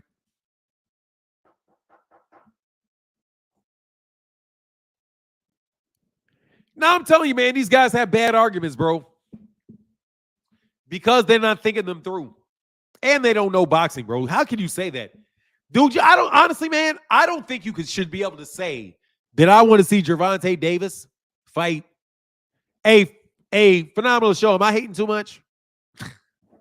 Dog, I don't want to hate, bro, but come on, bro. Y'all need to get the fuck on my face with this shit.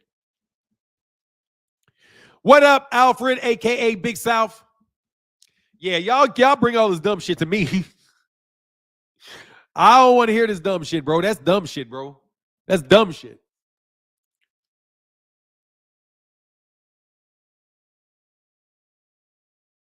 Exactly. Yeah, they're both great. Dude, you don't understand. My guy, DJ OC, in the place to be, not DJ OC. Hey, shout out to DJ OC in the place to be. What up, Lonnie? I meant to say what's up to your brother earlier. Shout out to the Parley Beast Wheaton. Shout out to DJ OC.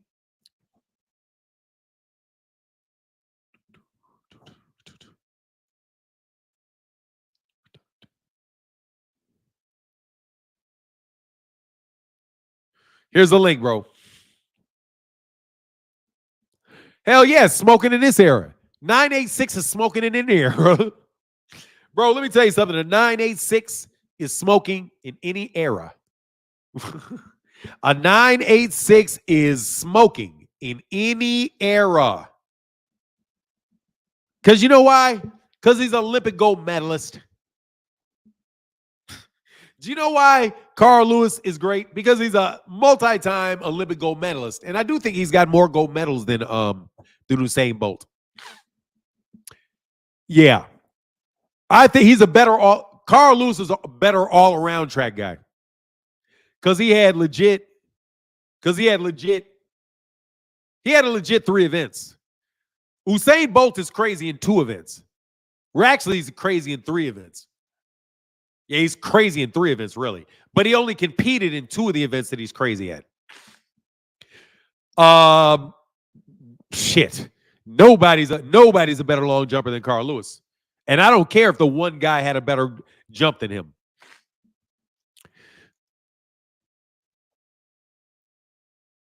No, he didn't long jump. No, he ran the 400, Von Weiss. Nah, Usain Bolt was not a long jumper. He may have been a long jumper. He may have long jumped. Oh, you're talking about Carl Lewis. Yeah, Carl Lewis's long jump is what puts him over Usain Bolt. Nah, Usain Bolt is just the great. Usain Bolt is the god, bro. Usain Bolt is the god, bro.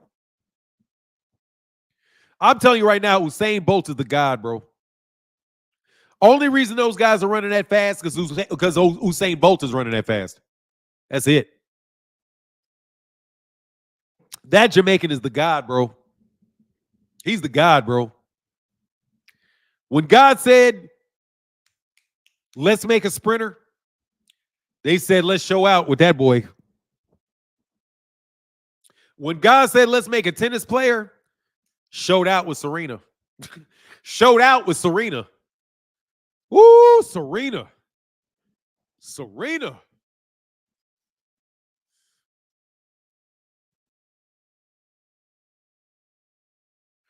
Von Weiss, that's the thing. Usain Bolt did not have a terrible start. Usain Bolt has a world-class start. The thing is, he does not have an all-time great start. But trust you me, trust you me, that start is fast. You can't have that without a fast start.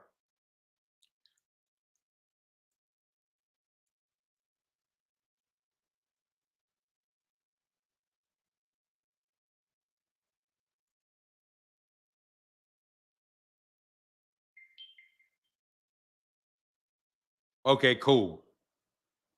Hold on a second.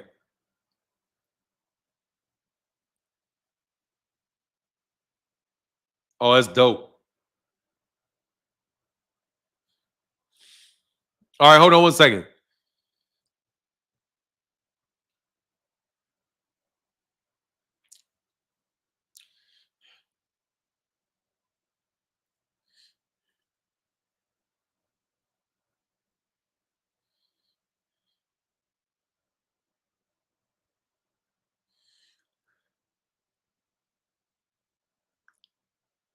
Hold on one second.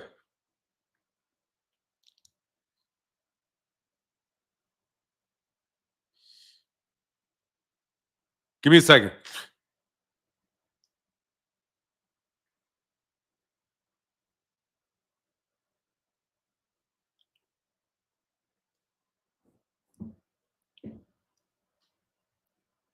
Hold on one second.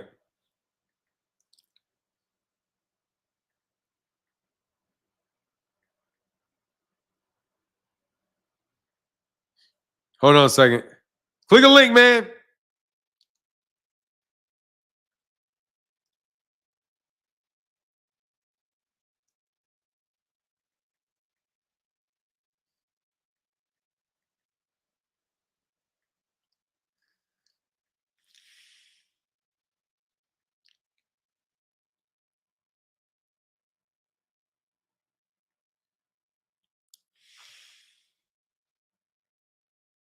Hold on a second.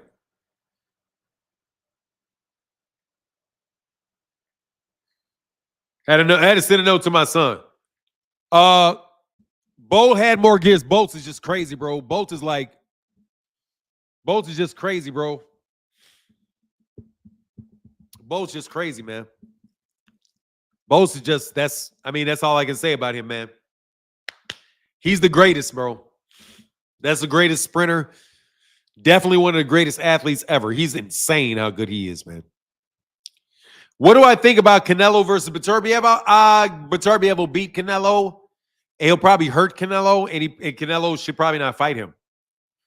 I think Beterbiev's too big for him, too strong for him, and Beterbiev is not going to do him like Bivol did. Like Bivol was beating on him, and keeping his distance, using his range.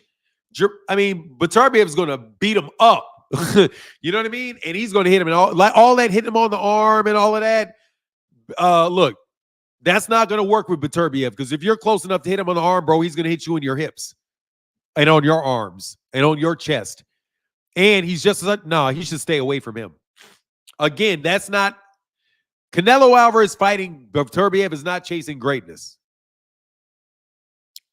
It's stupid because his ass is going to get beat up. But if he wants to do it, God bless him.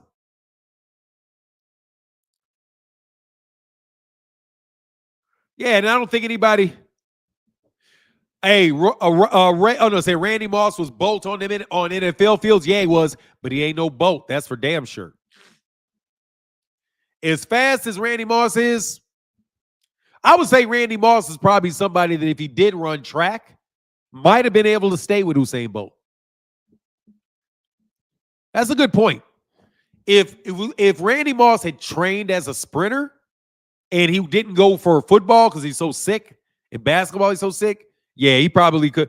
I would say he's definitely going to be in the 9. He's definitely a 9-second dude. I definitely think he has the ability to get under 9 seconds. Whether or not he's going to be able to get Usain Bolt fast, that's something extra. I can't just say that because hey, that's like saying Usain Bolt. That's like saying, yeah, Randy was fast as hell, but that's not saying either. Dude, all these dudes fast as hell, dude. You better believe Usain Bolt is fast as hell. So, and he's trained, but see, the thing is, Randy's not trained to go in a straight line. He's trained to move around, and he's got weight on him because he's got to lift to get strong. But honestly, for real, Bo Jackson, dude, you can see these guys could all do something. Yeah, I seen Bibble's arm and hand was swollen from the fight. Yeah. Are you talking about from Bivol or from Canelo? Because I think it was a case for both of them. Dog, none of those. Let me tell you something. They would have to get out there for me to believe it.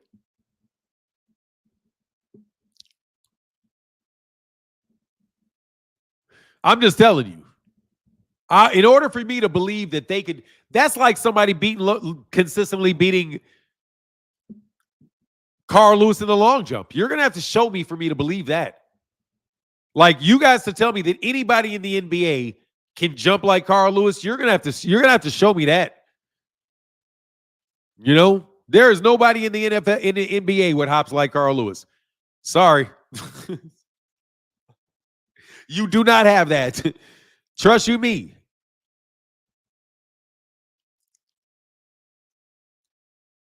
Randy Moss was very, very fast, bro. He was very, very fast. He's otherworldly fast. Devin Hester, no. Devin Hester's not tall enough. In order to beat Usain Bolt, bro, you're going to have to be 6'3". You're not going to beat Usain's record unless you're 6'3".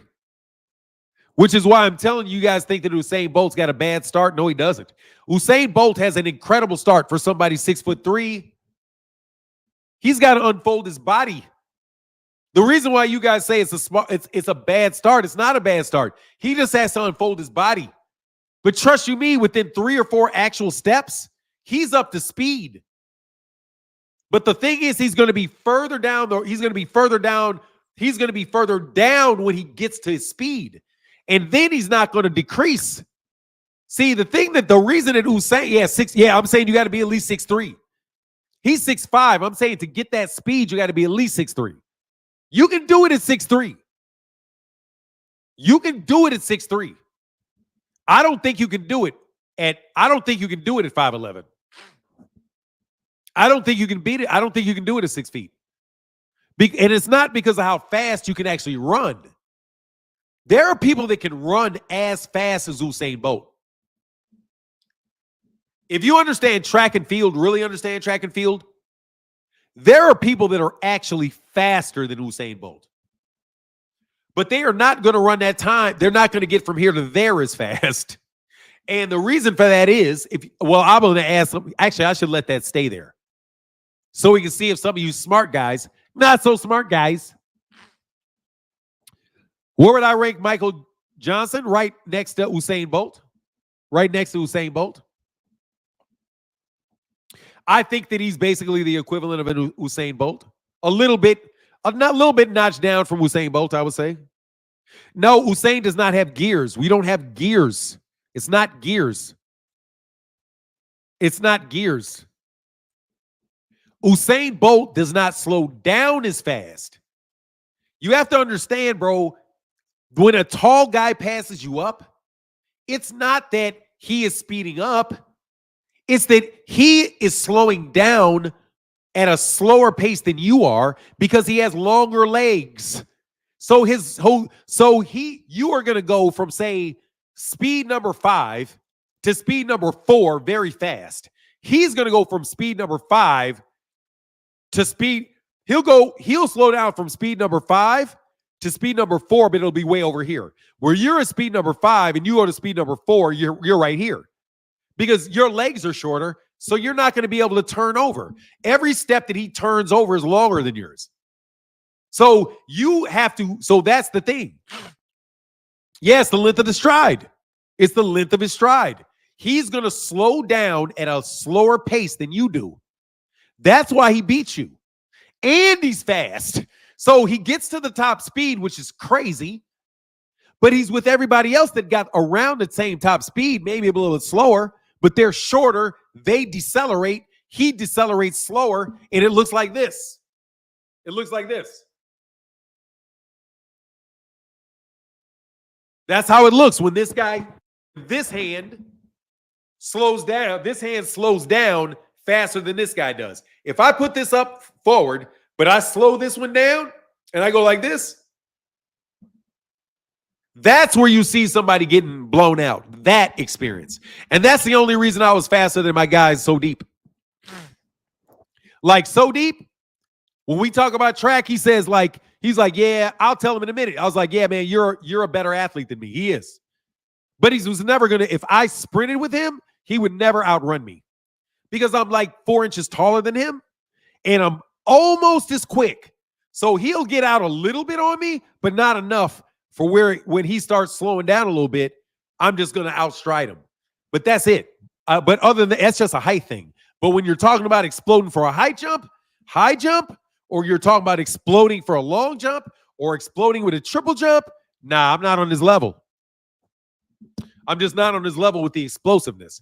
But just my natural size was allowing me to get over on stuff. But he was much better athlete. And he's almost a year younger. So that was a part of it too. He still doesn't appreciate how he got fucked over by dude, he was incredible. 26, 26'7", 26'8", bro. That shit is elite as shit to get over 26 feet. There's very, very few human beings, dude, that get their body over 26 feet. Wynn had a woman record all messed up. Yeah, no, that juice got them things all messed up. Let me check this Cash App. Thank y'all so much for y'all support, man. Hey, y'all, can y'all not bring up Showbiz no more tomorrow? Because, dude, I don't really know, dude. And the only reason I will say somebody's YouTube name, really, is because it's a mind out for people not to say people's names so you can just diss people all day long with impunity. Nah, bro. The other day, Blue Blood was talking about the guy that said that Al Heyman needed to step up. I said that. I'm the only person that said it. Blue Blood was talking about me. Okay? If Showbiz is the person that said that stuff about, that the people are telling me said that, so I just responded to what people said he actually said. That way we don't have to have any, he's sneak dissing me. Because there's a whole bunch of people think people are sneak dissing them and they're not sneak dissing them. Sorry to break it to you. I listen to a dude all the time say he's getting sneak dissed by people. And I'm like, bro, your ego is going through the fucking roof, bro. They're dissing me. They're not dissing you. They're dissing me. Like, hey, man, this guy said this. He said this. He was dissing me. No, he wasn't. He was dissing me. Why would he be dissing you? He dissed me.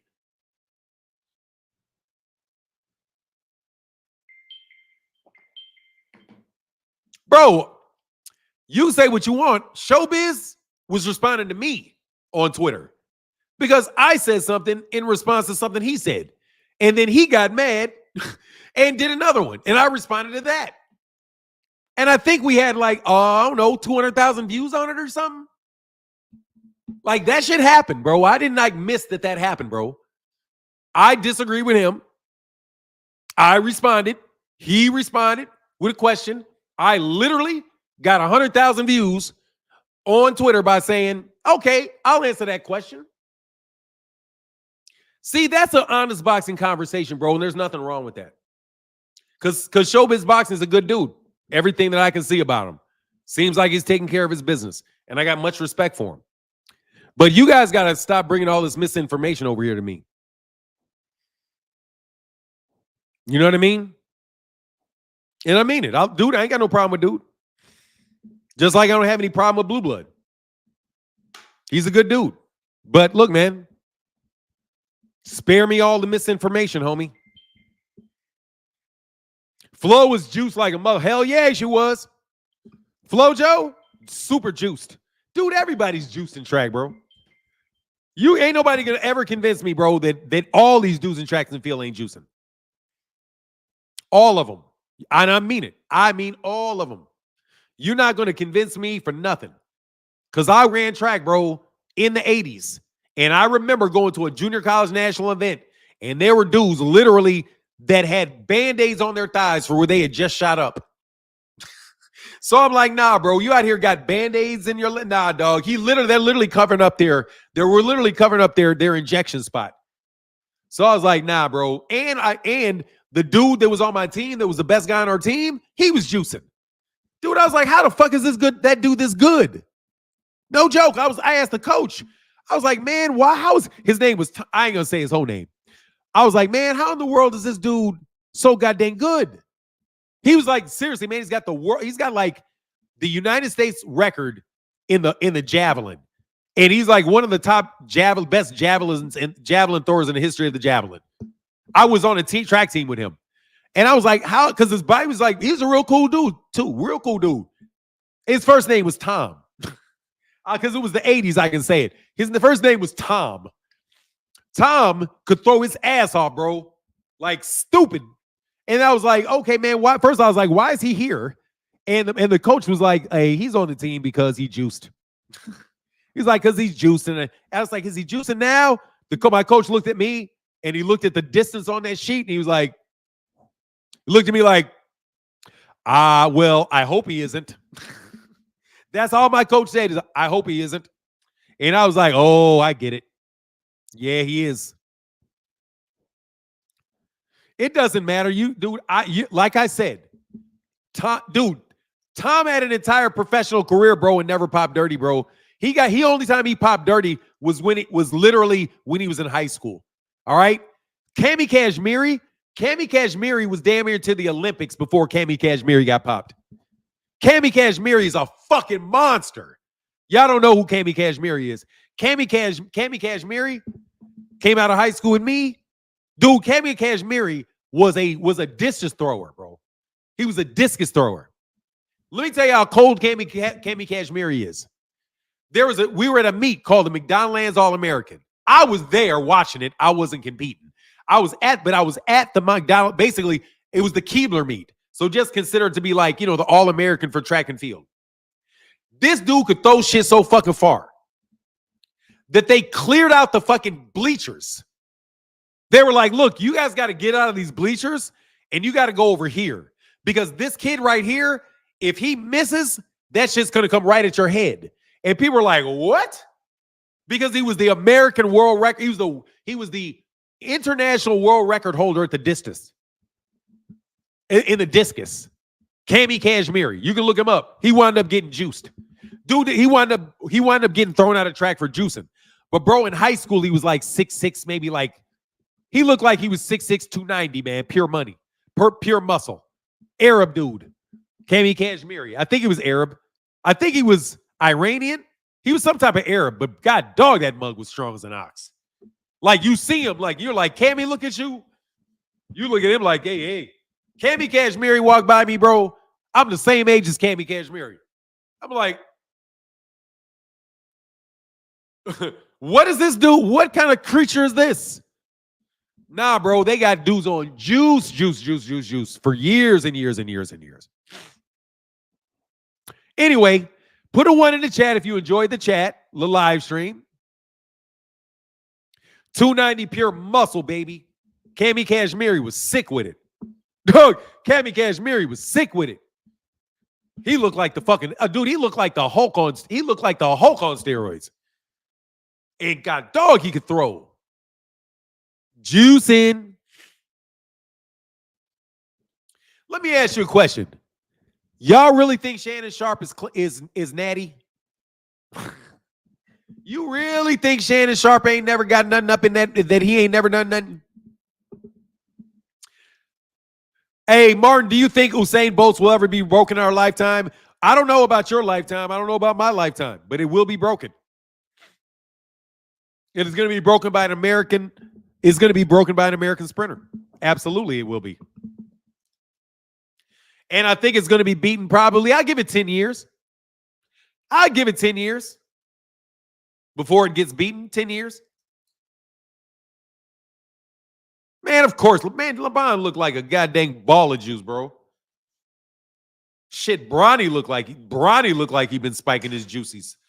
Anyway, remember Alex Ariza in boxing in the game way before Conti? No, I don't know what you're talking about. I probably do. Shannon, I think, man, of course, man, dude, Shannon looked like he juicing, bro. Shannon looked like he juicing. What's that big ass name? Man, please. Man, dog, please. Dude, he's advertising erectile dysfunction shit. He's 55 years old, dude. You start losing muscle tone, bro, at our age. Okay, how about this? How about you think he's on TRT? You think he's doing TRT? He's doing at least TRT. He's doing at least TRT. And on top of it, bro, you gotta, man, come on, bro. Yeah, all right. Yeah, all right. Anyway, I ain't gonna make nobody mad. Tupac was on juice. I heard Tupac was on juice. What do you mean he's kind of fat? Man, come on, man. This man said Shannon Sharpe is kind of fat.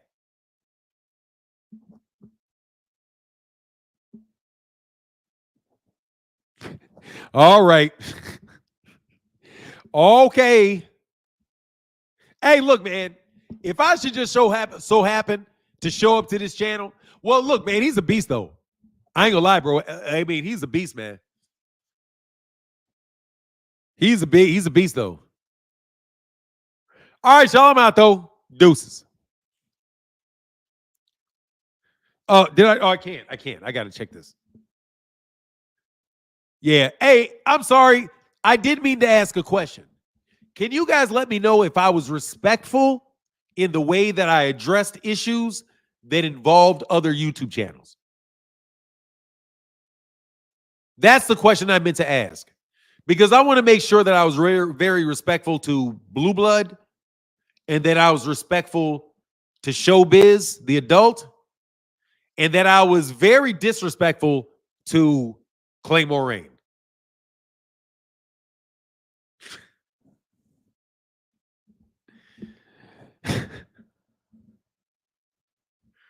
I needed to know because I wanted all those things. Fanon hating on his middle-aged chisel dudes. Hell yeah, you know y'all on some, you fuckers. I don't even like the young chisel dudes, you fuckers. I hate y'all, man. Let me tell you something, bro. Can I really tell you, dog? Okay, I was very disrespectful to Claymore. That's what I was going for. I was going for Claymore disrespect. But, appreciation for the skill sets of Blue Blood and Showbiz. Hey, dog, let me tell you something, Claymore. Let me tell you something, bro. Fahim, let me tell you why I don't like guys like you. Let me tell you why I don't like y'all. Okay? And actually, I love y'all. But the actual reason I don't like y'all is because dudes like you and dudes like Shannon Sharp, and I'm talking about Shannon Sharp, even without the money, without the fame. Y'all fucking cry baby ass black skinned Negroes get all the women. You win all the sports games. Let me repeat. You get all the women. You win all the fucking sports competitions. Light skin is always getting whooped by dark skin in the black community consistently in damn near everything. But then, we jump out there with a Steph Curry every once in a while. But you crying ass bastards, bro. If you Negroes don't stop crying about all the women, acting like you ain't the ones with the women, that you ain't the ones. Will you please stop acting like y'all got a hard time with women? I know y'all got a hard time with white people, but outside of the white people shit, bro, you guys are like the luckiest Negroes on the world. You guys are like the luckiest people in the world, other than this systematic oppression. Other than the systematic oppression, bro. I'm not trying to hear that shit. Because I know damn well there's a reason that Negroes, that you can't outbreed Negroes. Because every white woman, Puerto Rican woman, Asian woman wants your chocolate ass. And all the men are mad about it. So you get mad because all the men are hating on you. Meanwhile, you're sitting up there creeping with all the women. So, bro, yeah, hey, look, bro. Yeah, exactly. Other than the systematic oppression and constant death threats, you motherfuckers got it pretty goddamn good.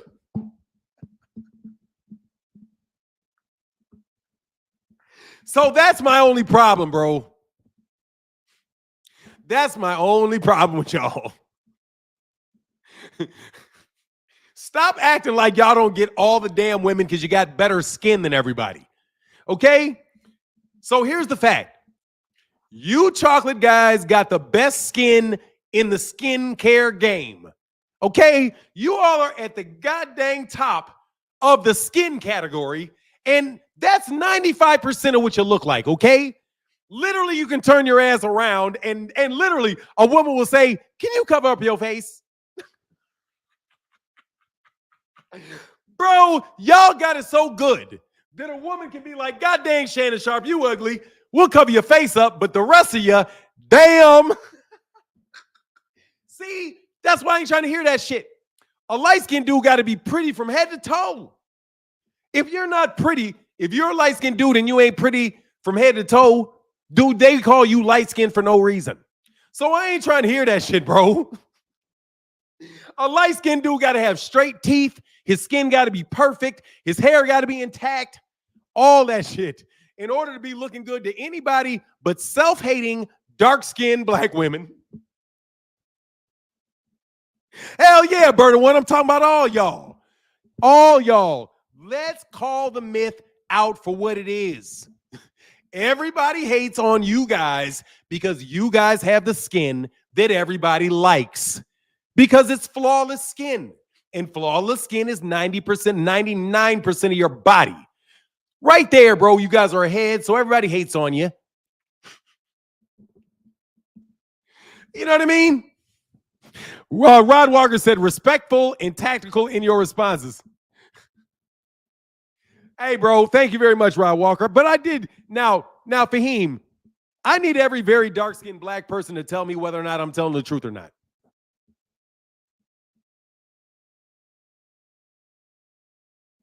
Well, again, let me repeat.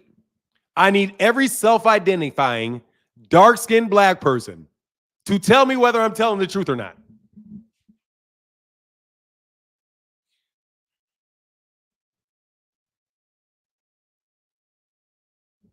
Fahim, this is for you. No lies detected. No lies detected. That's what I'm talking about, bro. I know the deal. It's hard on an ugly yellow nigga now. It's real tough. It's really tough for an ugly light-skinned black man to get a girl. Bro, y'all can be looking like, you can look like a ham sandwich in the face, bro. And them women are knocking, they lining up at the door to knock on Wesley Snipes' door. Why, Wesley? Dude, Wesley looked like Snagglepuss, bro. But they love his ass. Oh, God, they love him. They love him. They love him. Dude, exactly. It doesn't say, put me in the hall. I'm just telling you. Y'all ain't caught no lies. I'm telling you the truth. And that's why they don't like black people. I'm telling you, that's the main number one reason that people do not like dark-skinned people. The skin is beautiful. And you got to look at somebody and be like, shit. And look at your old pasty-ass shit with all your freckles. Like, I look for real. If I get close to my face, you'll see every freckle. You'll see freckles all through here. You'll see freckles all here. You'll see all kind of blemishes and shit. You can see blemishes here. Dude, if I'm black skinned, that shit is going to look so smooth. See, but you're taught to hate your own skin. You're taught to hate your own skin. But nobody else hates it. Nobody likes pure black, bro. Nobody hates pure black, bro. You're never going to ever in your life, watch this shit.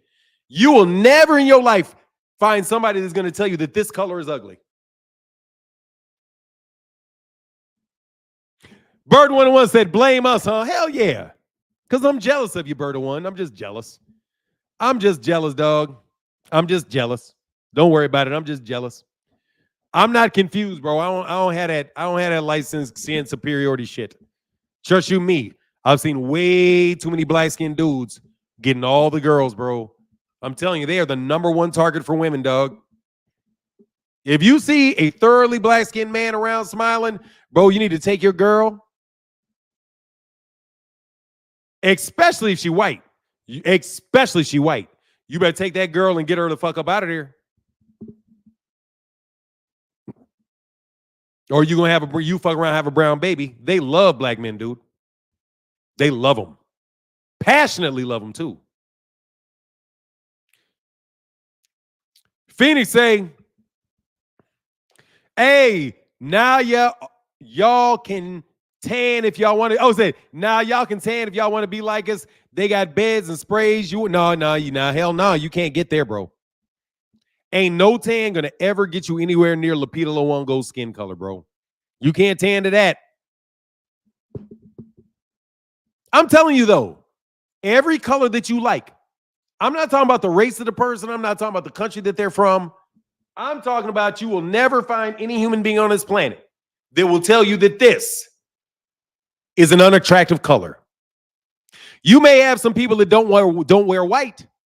You're never going to find anybody that never wants to wear a piece of black.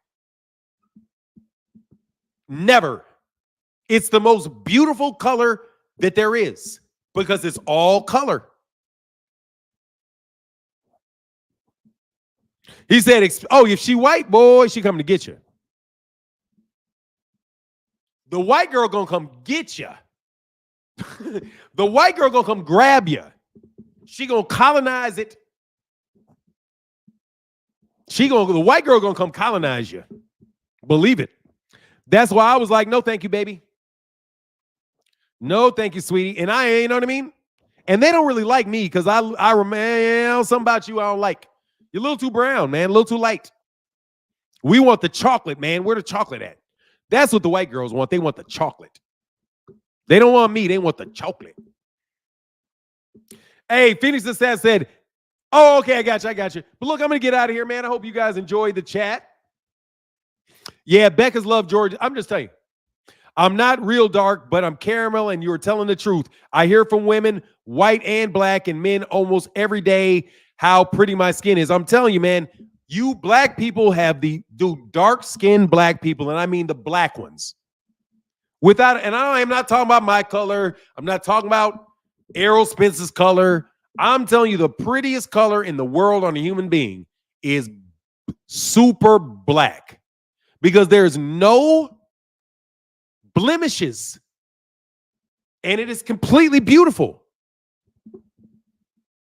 It's completely beautiful, and look, you tell me this is not a beautiful color? Look at that.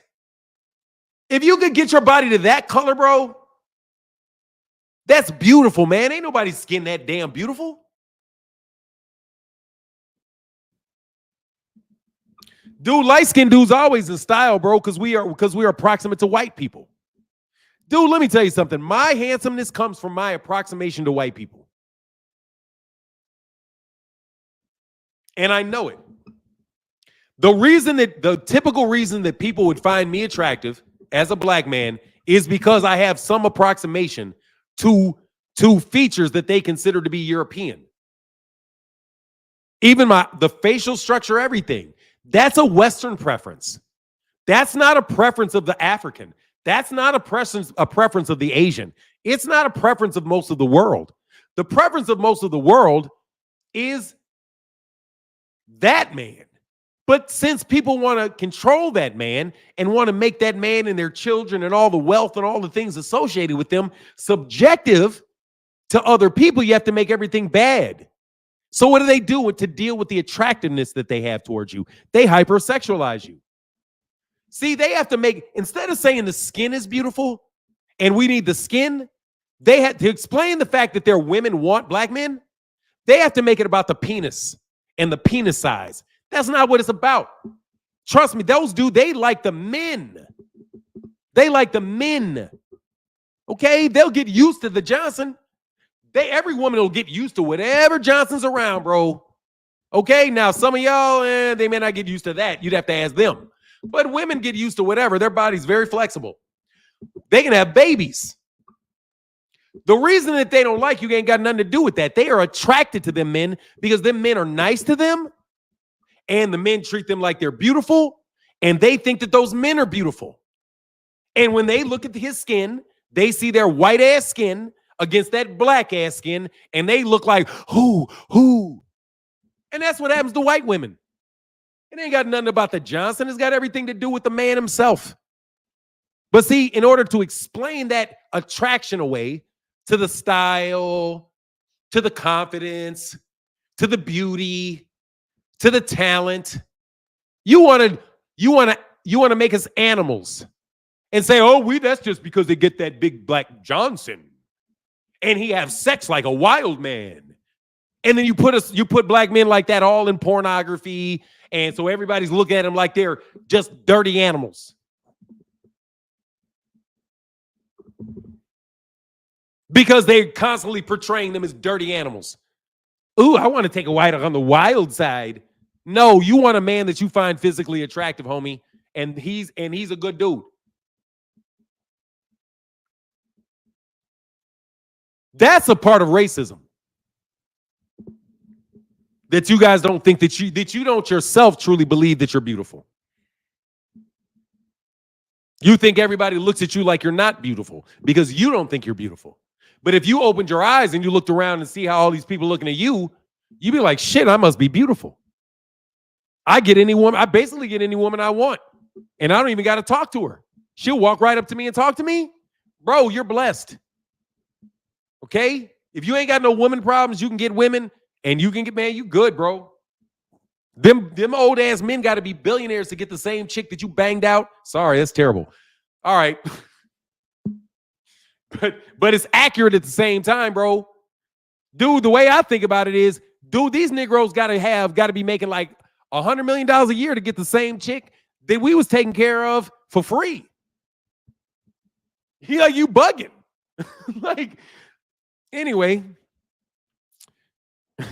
man, like I said, man, They don't like your confidence, man.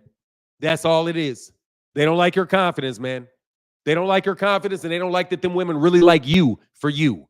You don't have to walk around like a gangster. You don't have to put your hair in braids. You don't have to do anything to get these women.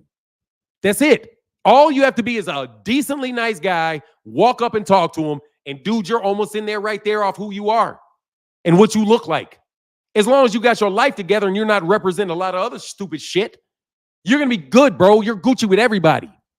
Just stop trying to be the thug. Stop trying to represent everything that is bad when you are actually very, very good and beautiful. You don't need to be a thug. You don't need to be a gangster. You can be an artist, bro. There's so many things we can do other than the goddamn brute, the brute stereotype that we're taught to aspire to. Miles Davis is butt ugly, bro. That dude ain't never had a woman's problem in his life because of that grill. But his skin, Miles Davis was always getting it. Cool as shit. I just don't get why y'all, anyway. Too many sisters don't believe beautiful without a slew of falsehoods, wigs, heavy makeup, butts, fake breasts. Yeah, because look, man, if you flip beauty on its head, man, let me tell you something, man. My true story, dude. Look, I ain't even going to give you that true story. I'm out of here, bro. Much love to everybody in the chat, everybody in the super chat, but I'm going to bounce. Nah, man, look, dude, I'm talking less to the women because women know they're beautiful. All women do all that dressy dolly shit. That's what women do. Women like to dress up. They like to put on makeup. They like to put on stuff. Women do that. I've got sisters, dude. They like to do that shit. All right. They like to do that shit. They like to put the wigs on. They like to put the eyelashes on. It's fun to them. You know what I mean? Makeup and outfits, that's fun for a lot of women. Not all women, but it's fun for women. You know what I mean? They like doing that. They're not wearing the makeup necessarily for the men either. A lot of time they're doing all that to look good so that they look good around other women. And other women are like, oh, yeah, she's sharp or whatever.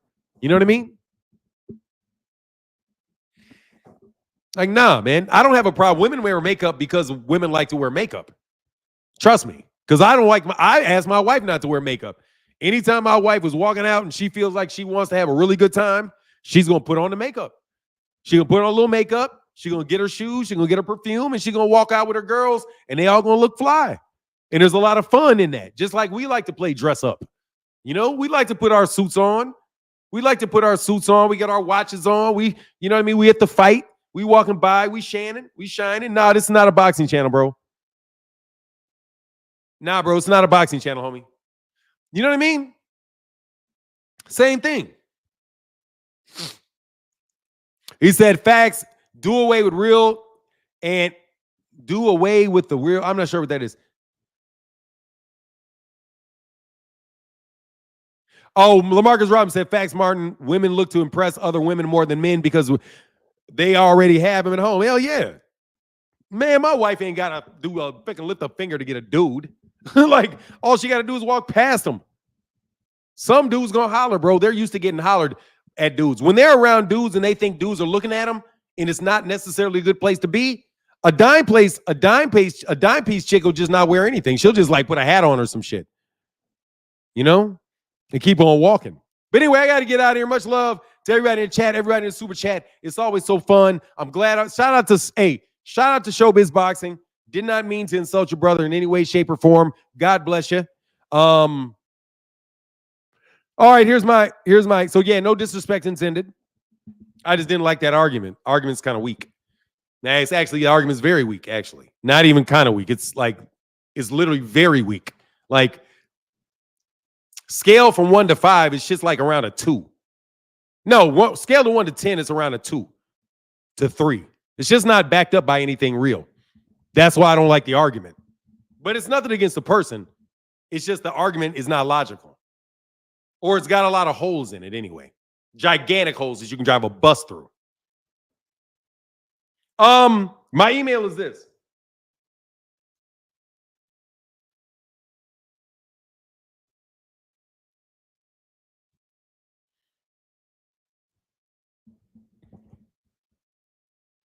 Hey, thanks, LeVar. And I'm glad we had a good time today, man. Shout out and thank you for your service, LeVar.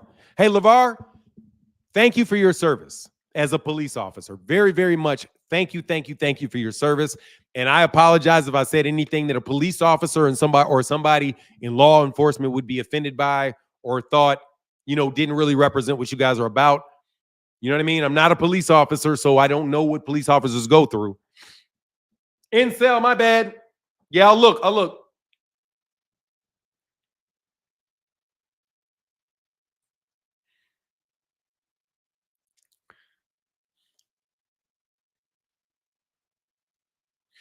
I think so.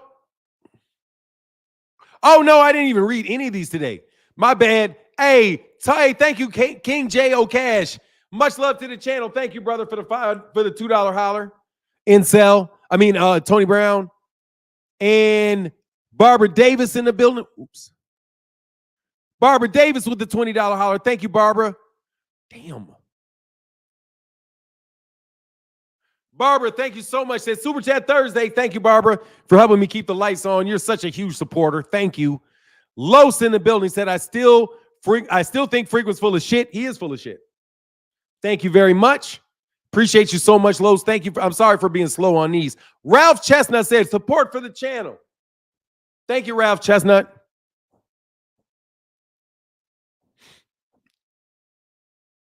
My mother still likes dressing up and looking pretty. They like it. Many women like it. Not all women like it. Men like to play dress up. I don't understand why men like to play dress up. That should be killing me when men play dress up. Rappers love to play dress up. Basketball players love to play dress up. Like, man, you out here playing dress up, bro. Russell Westbrook is the dress up playing his ass dude. He be looking, every time I see Russell Westbrook, he looks like he's literally walking out of a little girl's dollhouse. The way his ass be dressing. Like, but for real, man. Playing dress up, bro. If I really wanted to chew K and sell, thank you so much. Showing support. The $10 holler, man. Thank you, man. Yeah, they be looking, hey, no dope. I'm trying to tell you, man, these dudes be playing dress up. LeBron's tight ass clothes. Anyway, with that, I'm out. Deuces. And thank you guys so much for all the support.